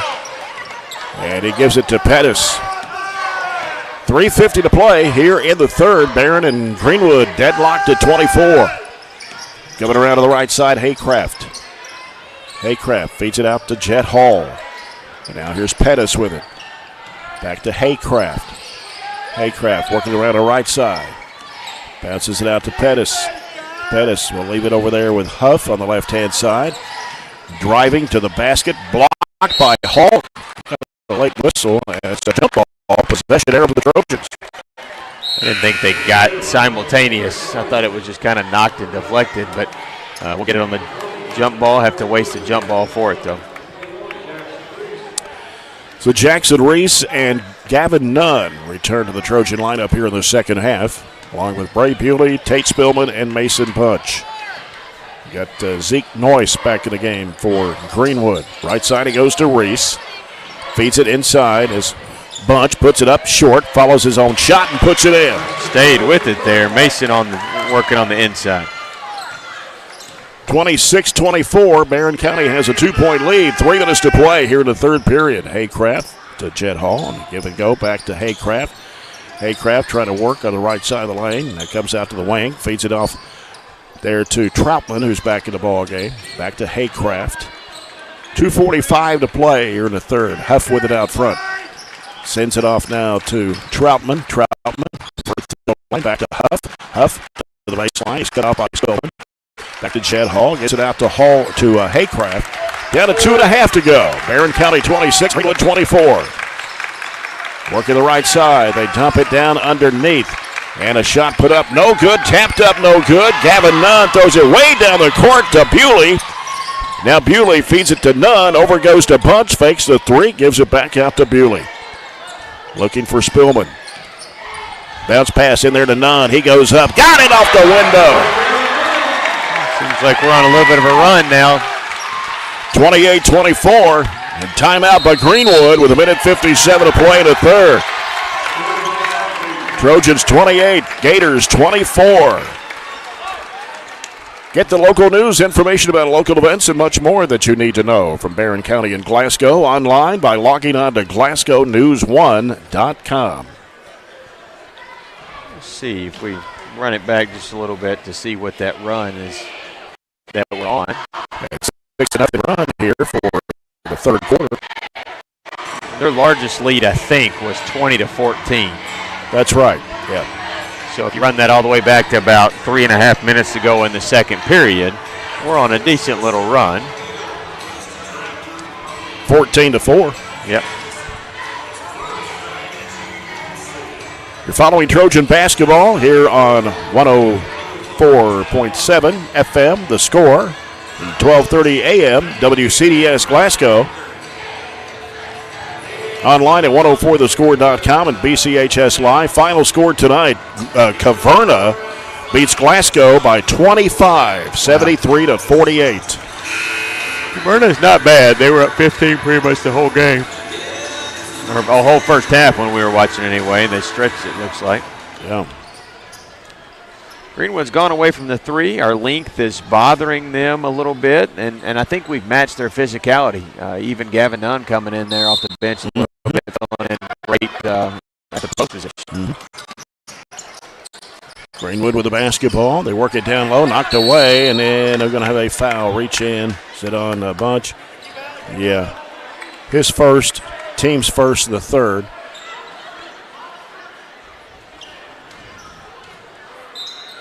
They've got Morrell back in the ball game for the Gators. Haycraft having some trouble, has to send it out deep to Simpson. Simpson gets with the basketball over to Troutman. Troutman on the move left. Haycraft for three, got it. He averages 1.5 points a game. And he hasn't done anything but really dribble out there. Hasn't just dribbled it behind his back, between his legs, not gone much of anywhere with it, but spotted up there and took a shot to get them back within one. He's the shortest man on the floor at 5'6". Bunch fakes the three. Yeah. Spillman, top of the key. Hands it off to Bewley. High post, Nunn. Shovels it back to Bewley. On the right side of the corner, Spillman pulls the trigger. It is no good. And we've got a whistle away for the ball. I think he's going to get a foul committed against Gavin Nunn. Who did they put it on? 12? Yeah, 12. Morrell. 12. I didn't see it because I was looking where the shot was being taken. Bewley in the corner, bunch. Spots up, shoots the three. It is no good. Crashing aboard Nunn, puts it up. He missed it. Had to throw it back across his body and just lost control of it. 28-27. The Trojans lead it with 55 seconds to play here in the third period. That was Greenwood's first field goal. We don't need them to follow up with another one here. Here's Nick Simpson trying to spot up for the three. Backs away the dribble, gives it to Haycraft. Haycraft now looking. Out it comes to Hatcher. Now Hatcher gets rid of it out to Simpson. Simpson working against Bewley. Morrell back to Simpson. Thought about the three. Bewley defends him.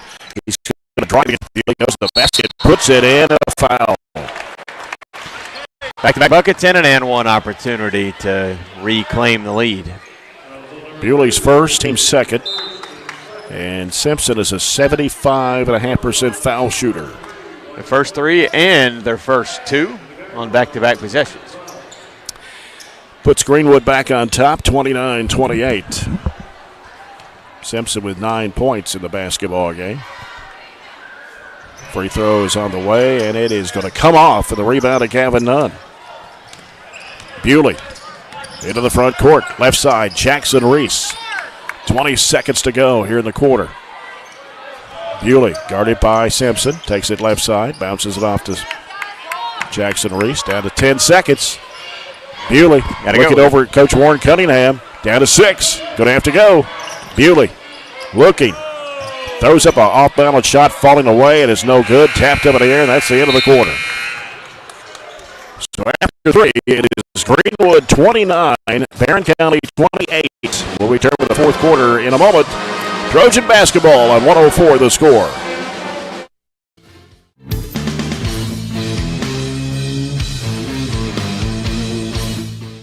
Detectives is part of the Project Lead the Way curriculum, a feeder to the biomed program at the high school. One of the things that I really enjoy about this class is that it does expose the students to a number of different medical careers and give them ideas that there are numerous potential career opportunities for somebody in the medical field. I would definitely recommend the class for someone who has interest in medical sciences. And you'll learn a lot about the brain, vital signs, and just all around a lot about science. Classes that we're offering here with Project Lead the Way, it allows them to have those real world problems where they're able to connect with each other, connect across soft skills that they're able to develop and work through those problems together. And so within our school, within our district, we provide lots of different opportunities for students to learn, to grow. And so that's what our goal here is at Barren County Middle School, is to empower students through our learning opportunities. One more quarter to go here. Bobby Steenberg in court. The Trojans trailing 29-28 to the Greenwood Gators. Barren County scored 3 field goals in the third. Greenwood scored 2, and one of those was a 3-point shot. Gators with the basketball. Comes out to Pettis, who's back in the court now. Out to Huff. And it's pass picked off. Spillman's got it. Got tripped. No call. Takes it against Huff. Puts it up and in. First 2 points of the night for Tate Spillman. Stolen and put up and in by Spillman. How about that turnaround? 32-29. Just look down and writing down a shot. And they just take it away on the inbounds. Simpson gets rid of it to Morrell. Back to Simpson. Fakes, drives left, and goes to the basket. Puts it up and in. Simpson with 11. He's going to keep them in the game. Neither team had a great third quarter. We are 3 of 14. They were 2 of 11. So pretty much just swapped out points. Jackson Reese with it on the right side. Picks up his dribble, throws it back out front to Spillman. 1 minute gone here in the fourth. A 1-point lead for the Trojans at 32-31. Bewley on to give it go. Back to Spillman. He gets cut off down low. Has to send it back out. Bewley with the basketball. Wants to drive left, spins back right. Throws it off in the corner to Reese. Reese drives a baseline. A little pump fake, trying to go up. He got fouled.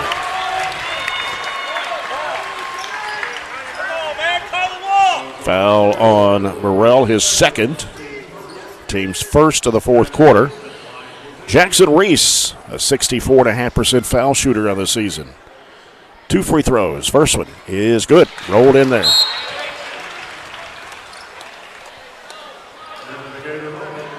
Jed Hall returning to the Greenwood lineup for Morrell. 33-31, Barren County. Second shot for Jackson Reese. And he got it. Good. Get Compton back in the game real quick. Bowling Green boys beat Ohio County tonight 69-57. The Purples now 19-4. They play Greenwood on Friday, winding down the district games. Barren up by 3 here, 34-31. 6:35 to go in the basketball game. There's Jed Hall giving it out to Pettis, rolling around to the left side. Back, he lost it. Bounced off his shoulder. Clemens comes up with the basketball and gets rid of it to Spillman, over to Bewley. Bewley on the right, out to Clemens. Fakes the 3, drives, shovels it off in the corner. Spillman pulls a trigger, no good for 3. Those corner threes, he's falling backwards. He's not going into the shot. Makes it difficult. And Huff may have got away with a walk there. He'll send it out to Simpson. Simpson working to the right side off the screen as Hall has to go pick him up. Drives, goes underneath, into the corner. 3-point shot in the air, no good. Offensive rebound, Pettis back up, no good. Gets his own rebound again and puts it in. Can't allow them to go over top of you and get those twice. And that's his first 2 points tonight. For the 3 by Compton, no good. Rebound to Jed Hall. 1 point lead for the Gators, 5.5 minutes to play. Hatcher out to Simpson. Simpson on the dribble, getting the screen. They have to change, and a collision. That's an offensive foul. Taking the charge, William Compton. So he had 3 fouls. Simpson has 3. And 2 of them are on charges. That one, and then Tate drew one on him early. They have 4 turnovers this far in the quarter already. We've still only been able to extend the lead to 1 off of that. Ball comes into Jackson Reese. He's back in the court now with Mason Bunch, Bray Bewley, Graham Hall, and Tate Spillman. Reese, right side, Spillman. Gets the screen. Nothing happens there. Now to Bewley. Swings it left over to Reese. Reese, he got Bunch. It was open for a moment. They didn't see him, and I got defended. Back out it comes to Spillman. 5 minutes to play in the basketball game. 34-33 Trojans. And Simpson playing with 3 fouls. Almost got his 4th one there. Here's Bunch, left side. Back out to Reese in the middle to Hall. Trying to make a move against Jed Hall. Turns, throws up the shot. It won't drop. That's tough. Falling away. Yeah. Nick Simpson with it for the Gators. Off it goes to Pettis, or rather to Hatcher. Hatcher wants to drive left of the lane, kicks it off in the corner to Huff, steps back, shoots a 3 ball, way short. Ball slapped back out. Greenwood keeps it alive. Simpson with it. 4:20 to go. Here's Jed Hall. Back to Simpson. Simpson lost it. Pick up. It's Spillman. Spillman all the way to the bucket. Puts it up and in. Simpson wanted a kick. That's not a kick when it's deflected off the foot. A kick is an actual physical kicking motion. Right. 36-33, Barren County. Simpson at long range right. Takes it up the baseline, spin move, lost it, tapped out by Spillman. But grabbed there by Hatcher. That kicked off somebody's knee. Turnover by Greenwood. Bewley into the front court. Try to wrap around and foul there, but there's a shot. Bewley from the free throw line. Turned it over 6 times, and we are just being very active with our hands right now, and that has led to a little bit of a run. I was questioning if we were ever going to get to the 40s. We talked about the 60s or 70s, but a couple back-to-back turnovers by the Trojan, or forced by the Trojans, have led to a nice little spurt up 5 now. Well, you thought it would be a shooting bonanza of 3-point shots in this game, and Barren County has made only 2. Greenwood has made 3, and those were in the first quarter. Actually, 4 for Greenwood. They had 3 of those in the first quarter. Another one in the third quarter. Barren County has only made 2. Those were in the second quarter by Brady. More specifically, we're 2 of 17 from 3, and they are, 4 of 11. But 4, right? They made 4? Is that what you got them down for? Yeah. 3:38 to go. Barren County up 5. Guess that's been the largest lead, right? Yeah, they had us. They had us down 6. Yep. So we about flipped it on them. Here's Simpson over to Huff. Gives it to, that's Nealon. Here's a 3 by Huff, and he swishes it through the net. Huff, his third 3-pointer. 2 of them made in the first. 38-36. And here's Clemens. Bounce pass off to Bewley. Bewley in the corner to Bunch. Back to Bewley. Down to 3:10 to play. And nice pass underneath to Clemens. He puts it up and got it to go down. He caught it in the worst possible position. Right underneath the basket. Because he was just going to catch it and go up with it all in one motion. He's athletic enough to do that, but his athleticism maybe showed more when he got it right from underneath the rim. 2:53 to play. Driving with it. Here's a shot put up. No good, but a foul. And I believe it's on Mason Bunch, and that will be his second personal, first of the fourth quarter. And going to the line for Greenwood is Zeke Noyce, 6'6" senior, averages 2.7 points a game. That's an okay foul because it was probably a would-be definite layup. He makes the first one, makes it 40-37. 2:50 to play. He shot 8 free throws all year long. This is 9 and 10. Yeah. And that one's going to go in too. 40-38. Trojans with a 2-point lead. A 2-2-1. Zone court press. That pass. Spillman had to go up high for that one. He's in a trap. Gets rid of it to Hall. They didn't see Clemens. He was wide open. They just couldn't get it over the top. Yeah. With it out front. 2.5 minutes to play. 40-38. They fall back out of the press and then go straight back man. They were trying to speed us up. We did a good job slowing it back down and getting back into a motion set. Timeout. Warren Cunningham, 2:22 left to go. And it's a full timeout. With the Trojans leading 40-38. Barren County with the basketball. We come out of the timeout. When you can't get to the games to follow Barren County Trojan and Trojanette basketball, you now have all these options to listen or watch the games live. You can listen on the radio at 12:30 a.m. or 104.7 FM. You can listen and watch at 104thescore.com. You can listen and watch on the 104 The Score app on your smartphone. You can also watch the game on youtube.com/BCHS Live. And you can watch the games on EPB Channel 19 or SCRTC Channel 97. So lots of different options in listening and or watching Barren County High School basketball from 104 The Score. Trojanettes win earlier tonight, 56-52. They're in action back here Thursday night against Pulaski County. We'll have the broadcast following the JV game. There's a JV game at 5:30, I think. I was going to ask, since I believe they're coming it is from 5:30. the Eastern time, is that a 5:30? Yes, that's why. So 5:30 for the JV game. We'll be on there at about 6:30 with the varsity game here on 104 The Score. Hey, I'm not opposed to those early JV starts. I like that one okay. last night. Last night home a little early. Yeah. And it's home. At least we're at home Thursday night. We've had more away games this year than we had home. Spillman in a trap. Gets rid of it to Bewley. In the middle to Hall. Dribbles off to the right. Back to Bewley. 2-10. He's in a trap. Gives it back to Hall. Hall dribbles. Bounce it back out to Bewley. Back in a pass. Ooh, dangerous. Off to Clemens. Clemens is trapped. Has to do something with it. Bounce it back out to Bewley. Bewley in the middle to Hall. Hall finds Mason Bunch on the right side. And now it goes to Spillman. Oh, a bad pass, but it goes right in the hands of Clemens, driving to the basket. He lays it in. Just the way we're over there on that side. Just the way he threw it up in the timeout. 42-38 with 1:40 to play. Here's a long three by Simpson. It is in and out, and the rebound, Jed Hall. He'll sit it back out. 1.5 to go. Driving, working, spinning, going up with a shot. Good. Off the glass is Hatcher. It's a long way from over because they got plenty of kids that can score. 42-40. And what do we got? Traveling on Bewley. I didn't see it specifically, but you can't just be spinning with it. You got to go, or somebody's got to come back and help you against that press. And now a chance here for Greenwood to tie it or take the lead on a three-point shot. And it is Huff getting the ball in play to Jed Hall in the corner. He dribbles and gives to Zeke Noyce. Now over it goes to Simpson. 1:08 to play.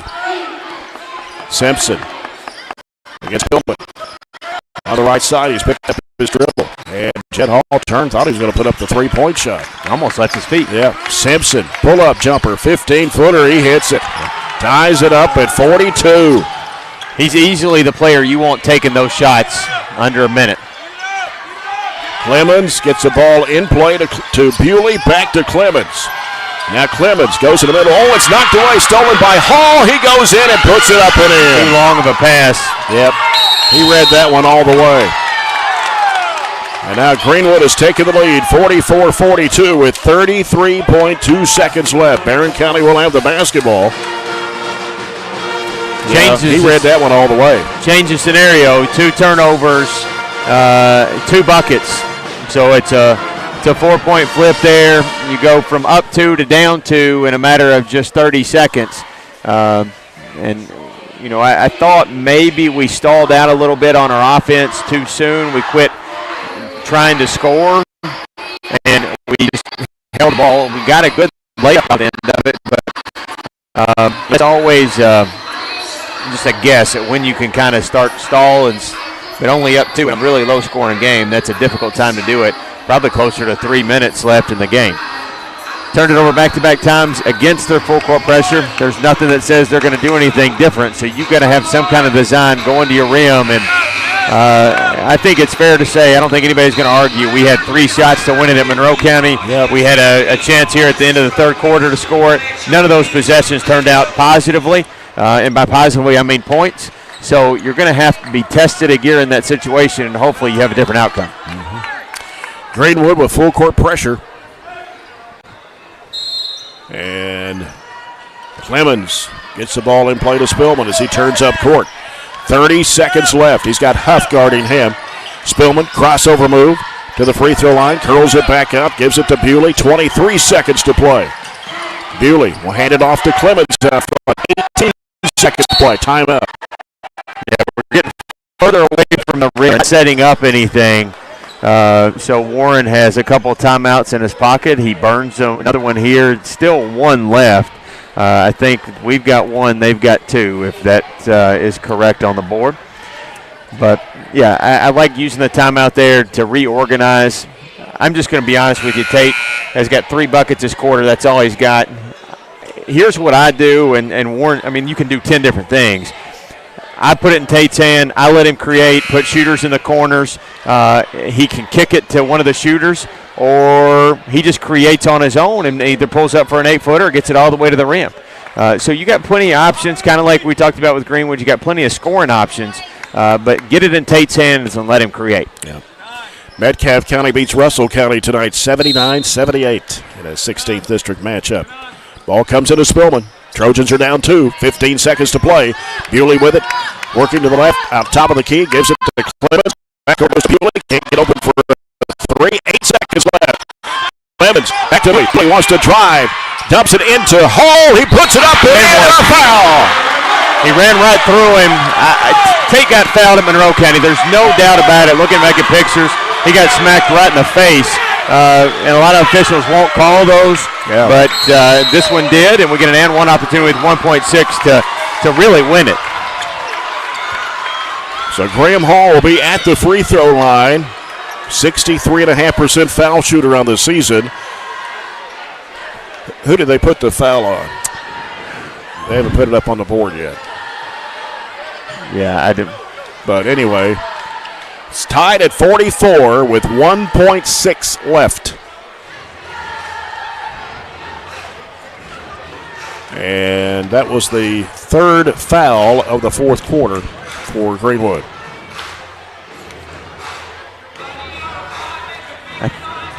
No. They still haven't put it up there yet. I could have. Because they don't have a number 4 that's on the court, unless it was number 24. I can't. Well, Noyce? Yeah.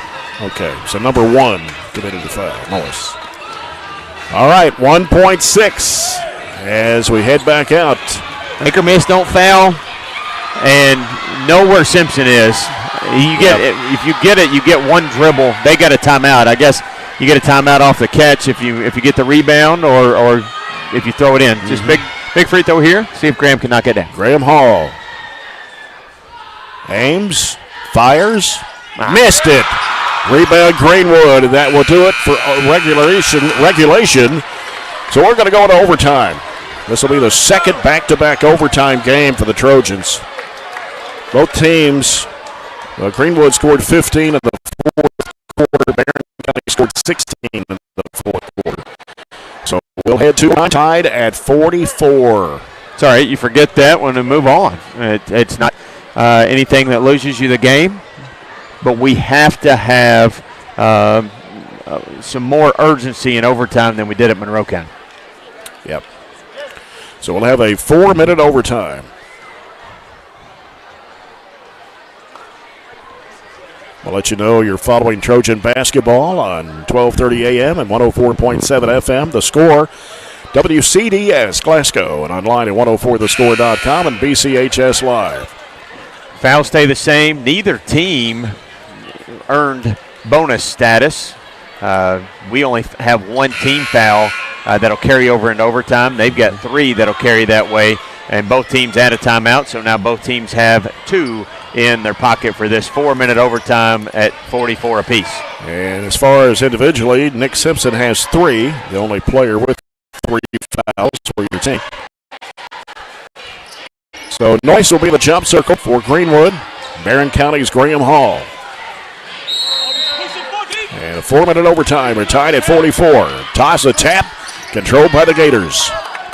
And Nick Simpson will handle the basketball. Simpson working the right side, leaves it with Hatcher. And now here's Noyce with it out top.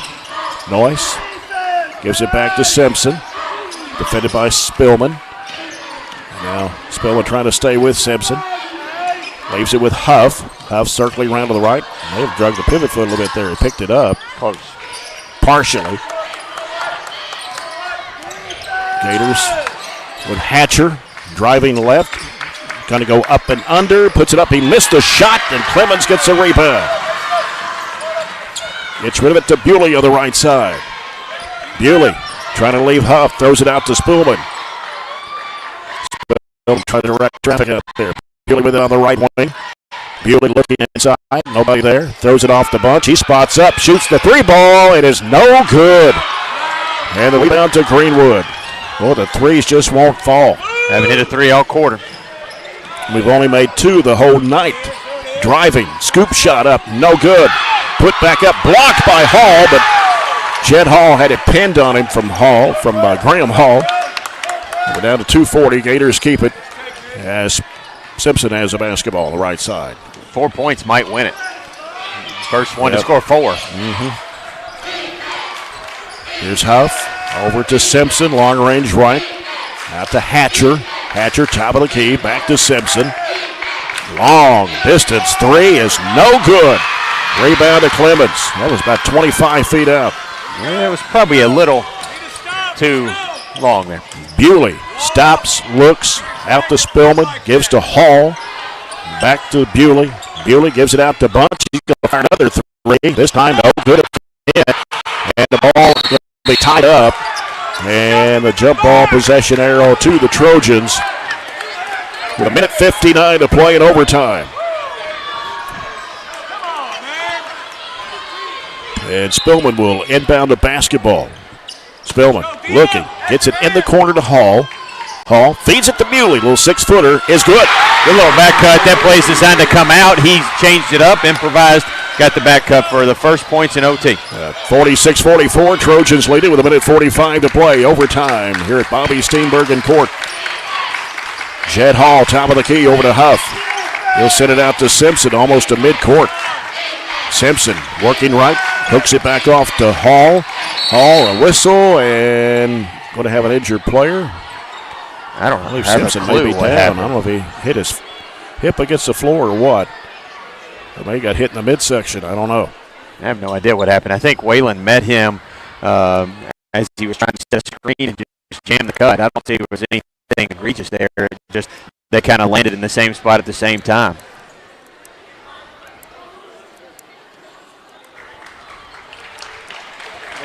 So I don't know. They just called an intentional foul. What?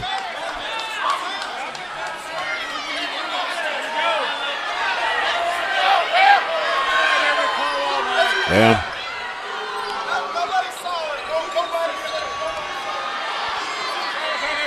Who made the call?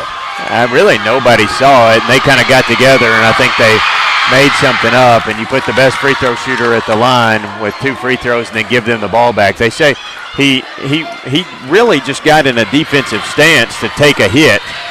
Is all he did. He didn't lower a shoulder or do anything malicious. So if the official who sees it didn't call it, you shouldn't call it, in my opinion. There's no replay like I have the advantage of right here to see. So you just got to go with it. But at worst case scenario, it's a tied game for us. It's a personal foul on Wayland, and you got to get the ball back. He walked, Judd Hall. Let him get away with it. Now it comes to Huff. 1:25 left in overtime. We're tied at 46. Hatcher making a move on Clemens. Cut off. That gives it back out to Noyce. Noyce now gives to Hatcher on the left wing. Hatcher dribbling, trying to drive. He's cut off. Top of the key. Goes left of the lane against Clemens. And back at it comes for a minute to play here. Down to 55 seconds. Hatcher drives, right side, spins, goes under, puts it up. It is no good. But a foul on the Trojans with 48 seconds to play. He spins every time he gets it, always back to that left side. We've done a pretty good job covering it up, made that a tough play. He fortunately didn't get the end one opportunity to go. Hatcher 1 of 2 at the strike at 74%er. Yeah, they get some of their best free throw shooters opportunities. And that one rattled out and back in. 47-46. Greenwood leads it with 48 seconds to go in overtime. Hatcher back up on the stripe for one more.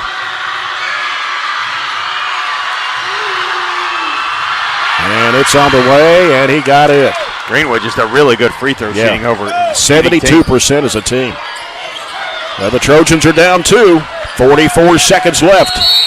And timeout by Coach Warren Cunningham. 42.5 seconds to play. Greenwood 48, Barren County 46. Different situation here. We had at Monroe County the other night. We had a tie game, then we were down. This is another one of those tie game situations in one scenario, and now we're down again, down 2. Kind of like we had at the end of regulation. So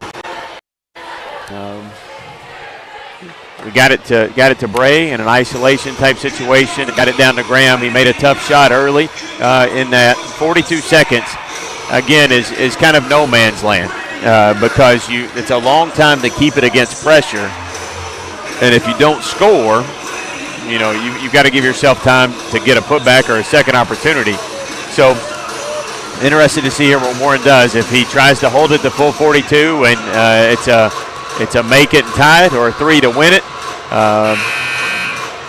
But again, it's a long time to really play through that whole situation. And the ball's out here on the side.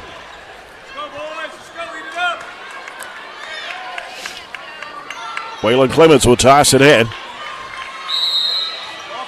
As the ball comes out to Bray Bewley. Bewley works one-on-one against Simpson. The right elbow, it's punched, fades it in, kicks it out to Clemens. Clemens drives it in, throws up the shot, and he hits it. What a floater. Tough. Good job by Waylon, and I like going early. Now you got to play defense in a tie game. And Greenwood may hold it for the last shot here. 20 seconds to play. It's tied at 48. If I'm Simpson, I don't give it up, and if I'm McCoy, I don't want him to give it up. So one-on-one on an island there as they call a timeout with 11 seconds left. 48-48. Greenwood will have the basketball. 11.2 to play. Simpson made the shot a while ago to give them the lead.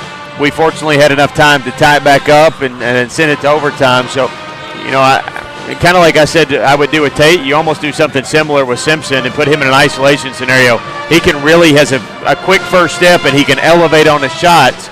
So he's the person that I don't want anybody else taking a shot but him. After tonight, the Trojans will be off until Saturday night. They play the last game of 7 at the Owensboro Sports Center in the Blue Mortgage Basketball Classic against Butler County. Starts Evansville Day School and Whiteville Trinity at 10:30. Evansville North and Davis County, McLean County and Hancock County. Boy-girl doubleheader after that. And then Louisville, Butler, and Ohio County. Muhlenberg County and Evangel Christian right before Barren County takes on Butler County. And, of course, Trojanettes in action Thursday night against Pulaski County. So we've only got 2 more nights this week.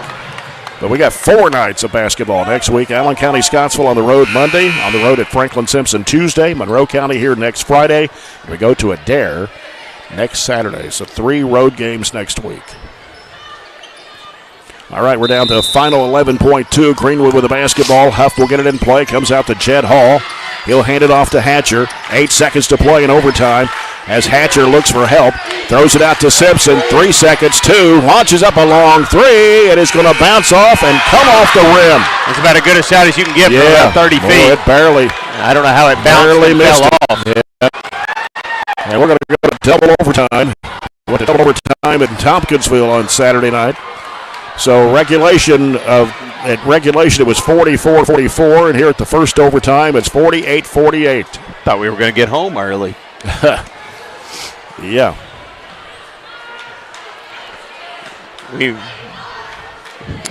We kind of joked what would the score be at the end of the game. Well, we're going to play 2 overtimes, and we may not ever get to 60 or 70. But 4 points wasn't quite enough to get it done there. So you got, again, another opportunity. We've lost both jump balls tonight. It's actually been handy, though. You got an arrow at some point throughout the night that's been really beneficial to you. 3-point shooting is just non-existent for the Trojans. 2 of 10 in the first half, and we are 0 of 9 here in the second half. So make it 2 of 19 for the night. 2 of 19. And Trojans were 7 of 29 against Monroe County on Saturday night. We had a pretty decent lead at one point. Was it 6? We were up by 6 at one point. They were up by 6 5. or 7. Maybe 7. We had it up to 7. They had it up to 6 at one point. Graham Hall, Zeke Norris, and a tap control by the Gators again. And it's Simpson with the basketball against Tate Spillman out front. Left side it goes to Hatcher. He turns toward the basket, gets a screen from Hall, takes it right side of the lane, spins back left, goes, and he traveled. He did. He spun the other way. Picked up the wrong foot. I mentioned a while ago on that drive, he spins every time, always back to the left, and he spun and spun and spun with nowhere to go and finally moved the pivot foot. Here's Bewley off the right side of Spillman. Spillman putting down the dribble, looking back left, backdoor pass underneath the punch, he puts it in. You couldn't have put that. Thread the needle on that one. Absolutely. You couldn't have put it 2 centimeters to the left or 2 centimeters to the right without it going through. Great catch and finish by Mason up top. It's 50-48. Trojans on top here in the second overtime period with 3:16 to play. Simpson gives it to Hatcher, gives it to Jed Hall, top of the key. Now he's looking.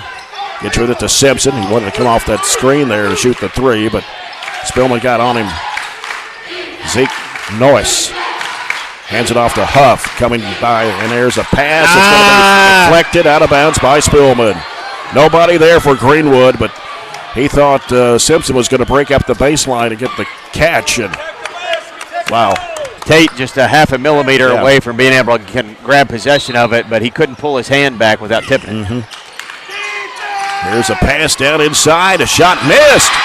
Rebound by Graham Hall off the missed shot from Hatcher. He missed that one badly. Now the Trojans have a chance here to extend the lead. 2:42 to go in the second overtime period. Barren up 50-48. And in the corner, Hall's in the track, gives a punch. And now Clemens with it. Clemens driving left to right, going up with a shot. It won't go.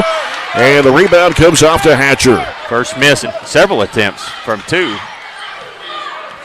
And Simpson with the basketball. 2:20 left in the second overtime period.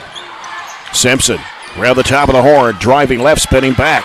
Now throws up an off-balance shot. It's in and out. Rebound to Hall and a foul on Jet Hall of Greenwood. He fouls Graham Hall from Barren County, and on Jet Hall, that will be number 3 on him. And that is the 4th foul. Greenwood actually hasn't made a field goal in the overtime period. They are 0 of 7. Ball comes into Spillman. He'll give it to Clemens. 2:06 to play in the double overtime period here. Halfway through the second one. Yep. And here's Bewley with the basketball.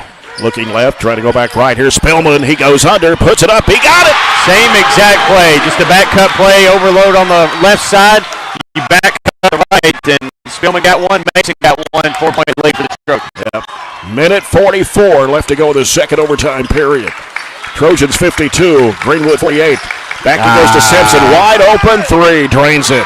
Went underneath the screen. Tate has done such a great job all night of knowing where Simpson is. You go underneath the screen, gave him about 5 feet of breathing room, and they knocked down. He's about 24 feet out on that one. Bewley off to Hall. Hall now gives it to Bunch. Bunch looking in the middle. Spillman penetrates, goes down the lane. He puts it in. Good job, body control. 54-51, Trojans with 1:08 to play. Second overtime. Simpson with the basketball. Run him off the 3-point line. Don't go under screens. Yep. 1 minute to play. Second overtime period. Jet Hall with it. Right side. Going up the baseline. Noyce against Bunch. Puts up the shot. He missed it. Graham Hall with a rebound. Gives it to Clemens. 48 seconds. He's in a trap in the backcourt and a foul. The big rebounds underneath by Graham. Noyce, second personal. And we'll shoot free throws here. That's number 5.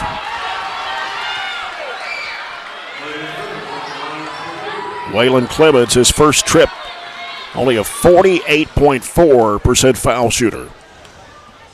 Gets 2 tries at it here. First one is on the way. Swish. Wow, Jim just got quiet, didn't it? Yeah. 55-51. Barren County, 46.4 in double overtime. Second shot is on the way. Got them both. All right. You feel good about it now, but you got to seal the deal, finish it. 44 seconds to go, double overtime. Barren County up by 5. Here's Simpson. Gets a screen, cuts back to the right, fires up a 3 off the dribble. He knocks it down. Timeout Greenwood. He's got 6 in overtime. That's his third 3 of the ball game, too. And you can feel good about it, like I just said, and then he hits something like that, and it leaves a little bit of light in the window for them, cracking the door, but you still have a 2-point lead, and you're shooting the bonus if they come to foul you.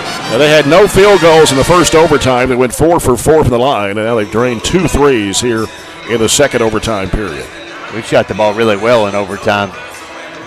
We've had, 5 field goals? Yeah, we missed our 3s, but we've got 5 2s. Yep. 56-54, Barren County, 33.8 to go, second overtime period. I got us 5 of 8 specifically in overtime period, and they are 2 of 10. Those 2s being the big 3s here in the last 2 possessions, 2 or 3 possessions.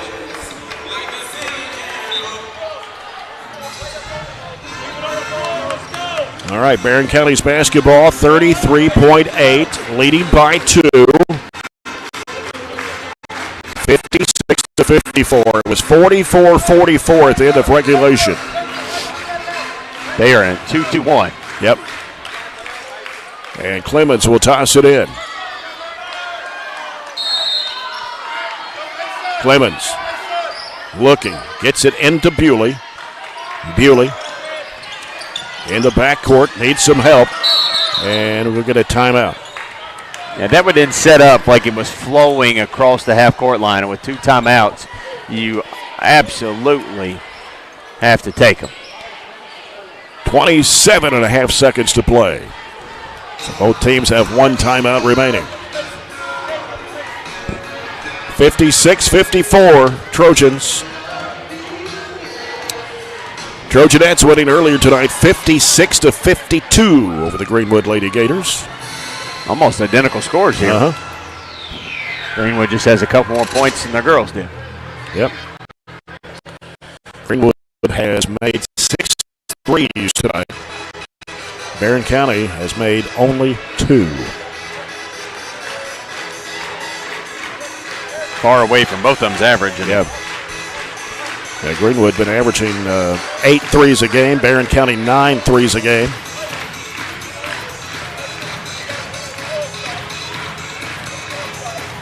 .27.5 seconds. Double overtime. Barren County as Cade Hardy is checked into the Trojan lineup for Graham Hall. Bunch in front of the Greenwood bench will toss it in. Comes into Spillman. 2-2-1 by Greenwood. Cade Hardy. Hardy in a trap, throws it down to Bewley. Had to jump up high to get that one. Bewley. Bounce pass in underneath. Here's Clemens. Shot it too hard. Got his own rebound. Kicks it out to Spillman, and now the Bunch. Cross-court pass. What do we got here? We caught a foul. As we tried to throw a cross-court pass, who got picked off by Greenwood, and they were going to take it and throw it down to tie the game. That was on Jed Hall, his 4th. And going to the free throw line is Mason Bunch. He's going to get 2 of them. He had a pair back in the first quarter. Couple of biggies right here. First one is on the way. Good. 57-54. I guess the term 1-1 is officially eliminated from high school basketball, isn't it? You don't ever get one of those anymore. No more 1-1s. Bunch for the second toss. It's on the way, and it comes out. And the rebound to Greenwood's 57-54. 5 seconds to go. Second overtime timeout by Will McCoy with 4.3. Third overtime sudden death. Well, let's hope it don't go there.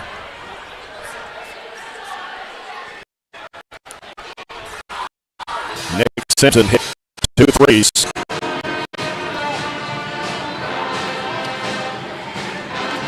I mean, Simpson's got the most threes by the number of makes if you really look at it. Yeah. He's got 42.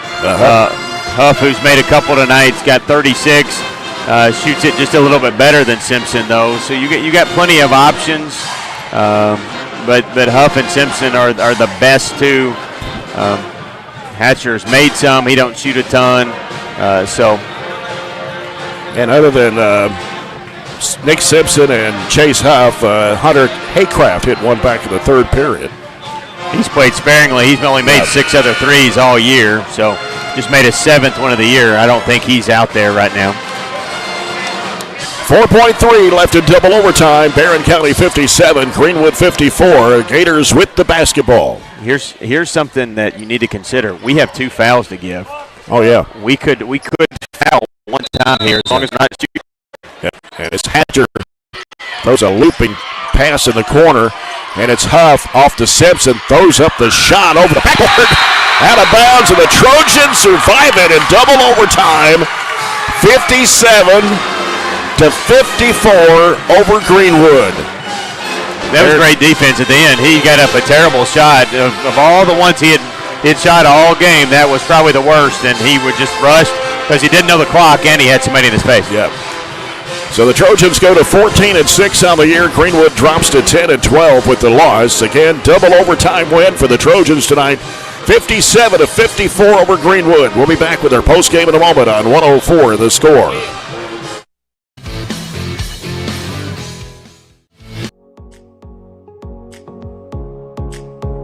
I'm super proud of what we've been able to build in the last few years in our program. Our goal has always been to set students up for success. But what this does is I think it is a game changer because it creates that next step of connections for students to what we're doing in the curriculum and allows them to really see hands-on what nobody else gets to see. I've absolutely loved the past 4 years being in biomed. I have got so many wonderful opportunities and it has prepared me so much for my future. I really feel like our rigorous curriculum really prepares them for med school, physical therapy school, pretty much any graduate medical degree. Our table is a great asset. It's really just a really good supplement to help their learning. Barren County High School is very fortunate to offer multiple career pathways. The biomedical pathway is just one of those, but our focus is always to have students hands-on experience that prepare them directly for the career that they're going to have when they graduate.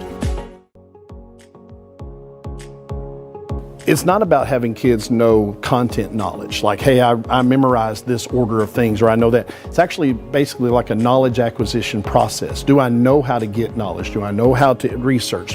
What's my question? How do I know when I've learned this? How do I know when I'm ready to go to the next thing? So for them in the STEAM process, what we look at is, what's our question first? What are we trying to accomplish? What's our goal when it's all said and done? I try to have models for the kids. We discuss things. We look at examples from the real world, and ultimately in the end, they have to figure out the engineering process for themselves. I'll provide them with materials. I'll provide them with instruction, even some direction, but ultimately in the end, they have to build these things, and that's the kind of real world stuff they're going to have to work through. That stuff will take them far beyond what they learn here. It's all about trying things, taking risk, and then applying what you've learned in a classroom to what you do in life, and then being able to develop techniques that you can use outside these walls.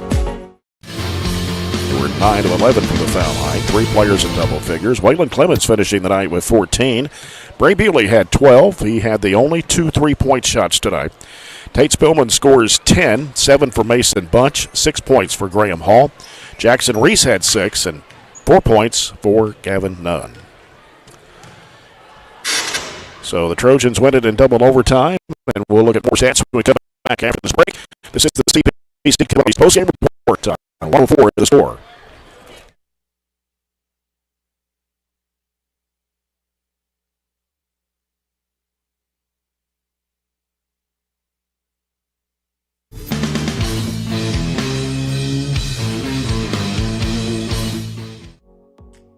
For me, favorite thing to teach is just anything coding. I guess if I'm picking something specific, it would be JavaScript. That's just my first programming language that I learned, and it's just, I don't know, I feel like there's so many fun things that we can do with that. For outcomes, just seeing any students like continue in the field, even students prior that I've seen like go on to working in different software development jobs, and I even get to like bring them back in after and be guest speakers to my other students, is just so, I feel like, such an awesome thing to get to have and get to see. It's definitely not what you think it is. There's a lot of different people. You meet a lot of different people with a lot of different perspectives. It's really a community, and you're kind of there to just help each other. Just this career, like pathway in general, not just like the pathway here, but just this career, I feel like can be a great opportunity. The flexibility that comes with it, and obviously the pay. That's just something that's great for anyone that's interested in it.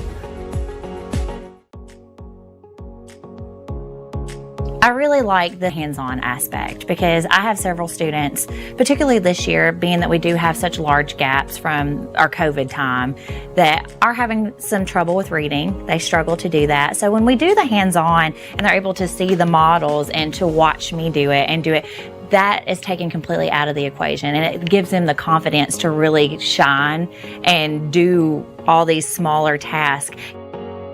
Building that foundation of how students can use science, technology, engineering, arts, and math, making those connections with the classroom teachers and what they're doing in their classrooms as well. And you know, sometimes they don't have the time to do those project-based type things. In our STEAM lab, they're able to do that. And then also with our Project Lead the Way, students are really thinking about how to build and solve real-world problems, presented with scenarios, and then they have to problem solve and come up with solutions as a team. And so we're really excited about laying that foundation here at Temple Hill this year.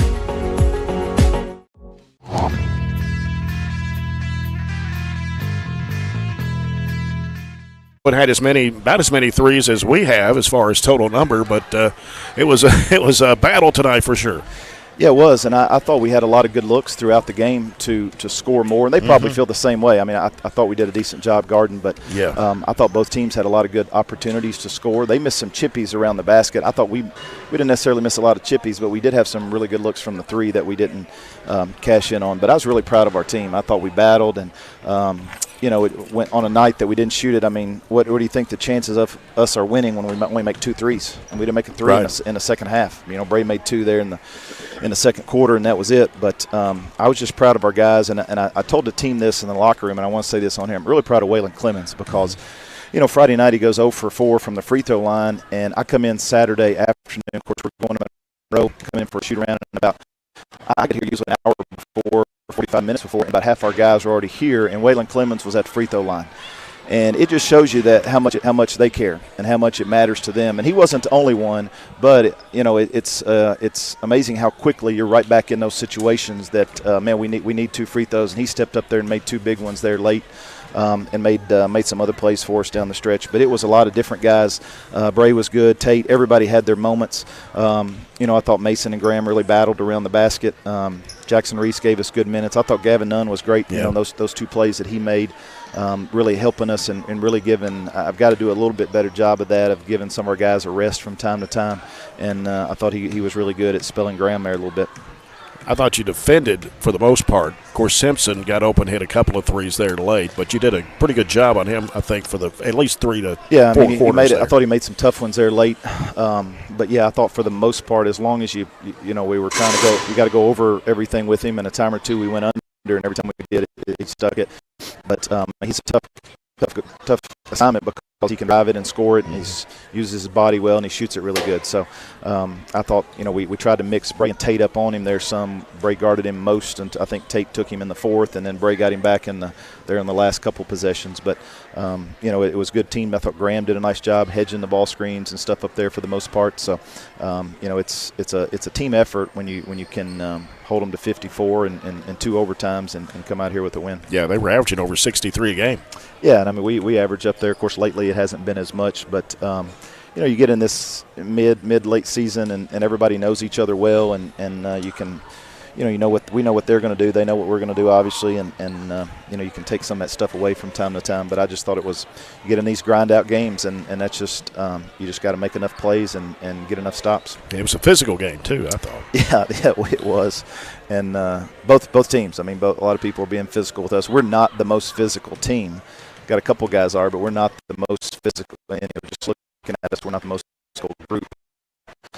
But we got a lot of fight in us and the team, and the way that they play and the character they have, and how they just fight. I mean, they were saying it as coming out, just keep going, keep fighting, come on, let's go, and just really proud of them. Well, now you got to get a little rest. Don't have a game until Saturday night. You go up to Owensboro at the Sports Center. It's part of the Ruoff Mortgage Basketball Classic. There's 7 games, and luckily we get the marquee game. That's right, against a marquee team and player. Butler is you can't be deceived by their record because they have played a really good schedule, obviously, with a player like Ty Price. And it's not just him. They have other players too, but he's a really high-level prospect that I think he just scored his 2,000th point of the day. He took a visit to Notre Dame, I think, last weekend. So, I mean, that's the type of player that he is. They can really score it and really shoot it. And they have some other good pieces to go with him. So, offensively, they can flat-out score it. So, we'll have to catch our breath here a little bit and get some rest, but also get back to work and figure out how to maybe guard those guys a little bit Saturday night. They average almost 80 points a game. Yeah, thanks. I know Jay, you know that already. I didn't have to tell you tonight. that. I mean, I didn't have to tell you that. You're making me nervous for Saturday already, but no, I'm just had a good crowd tonight. I appreciate the good crowd that we had. They stuck with us, and everybody was loud and helped our team. Yeah. So. Coach, congratulations. Thanks, Jay. Coach Warren Cunningham, the Trojans winning in double overtime over Greenwood tonight, 57-54. Take a look at some stats now, Robert. All right, real quick. 23 of 57, shot the ball pretty well overall. I had a 12 of 15 in the 4th quarter in the 2 overtimes. So took care of the basketball tonight too. Only 10 turnovers. The negative is you were 2 of 19 from 3, but does it really matter if you get the job done? I don't think it'll get the job done Saturday. But as Warren said, he's trying to enjoy this one, and you break a 2-game losing skid, and you got to be happy with that. So Greenwood was 20 of 53. They hit 7 of 18 threes. So shoot running around 37, 38, 39% for the game. They turned it over 7. We out-rebounded them 36-29 and had 13 offensive boards to their 10. Good good game all around. I thought we had to, it was a physical game. We had to fight it out. Graham got some big rebounds, had that bucket there to send it into overtime, actually. Waylon, big night, 14 points, and Tate and Ray, double figures usually as always. So I thought everybody played well, and basically at this point in the year when you're on a 2-game losing streak, you got to do what you got to do to get it done and get a win, and we did. Will's got a good team. He does a good job with them, but good win for us tonight. Yeah. Coach's comments brought to you by McDonald's. Enjoy a meal today at your Glasgow McDonald's on Smith Road. Our post-game report's been brought to you by CPC Commodities. Now it's time to name the MVP of the game. Brought to you by Edward Jones Financial Advisor Jamie Harris. I do an offense and defense like the girls. Well, Tate gets the defense tonight with Garden Simpson. He got free, made a little defensive mistake underneath a screen there in the overtime. But overall, he stayed with him for the majority of the game. He was primarily who guarded him. I thought Waylon played really good in those things, in those categories you're not really going to stat. He missed the shot and got his own offensive rebound there, kept the possession alive, and got us some free throws, and he leads us in scoring tonight. So, he's really come on offensively, and I like to see that. And he's going to give you effort every night. So I'd say we'll do it like that tonight, and then move down the road, get a couple days off, and hopefully play before midnight on Saturday night. Yeah. Of course, the Trojanettes will be in action here tomorrow or Thursday night. We'll get off tomorrow night. Back here Thursday night when they take on Pulaski County, a very good Pulaski County team. And there's a JV game at 5:30. The varsity right after that. We'll have the broadcast for you about 6:30 here on 104 The Score on Thursday night with the Trojans against Pulaski County. And then we'll be off Friday night. It's hard to believe we'll be off on a Friday night with all the games we've had. And we'll be back in Owensboro on Saturday at the Owensboro Sports Center. Trojans will take on Butler County about 8 o'clock. That's the game time, but it'll probably be more like 9 because you've got 6 games prior to ours on Saturday night. So we'll be there to broadcast it for you. Again, the final scores here tonight. Trojanettes win 56-52 over the Lady-Gators, and in the boys' game, it went to double overtime, and Barren County wins 57-54. For Robert Bauer and our studio producer Todd Belcher, Jay Turner, thanks for being with us, and good night from Bobby Steenberg and Court at Barren County High School Gym.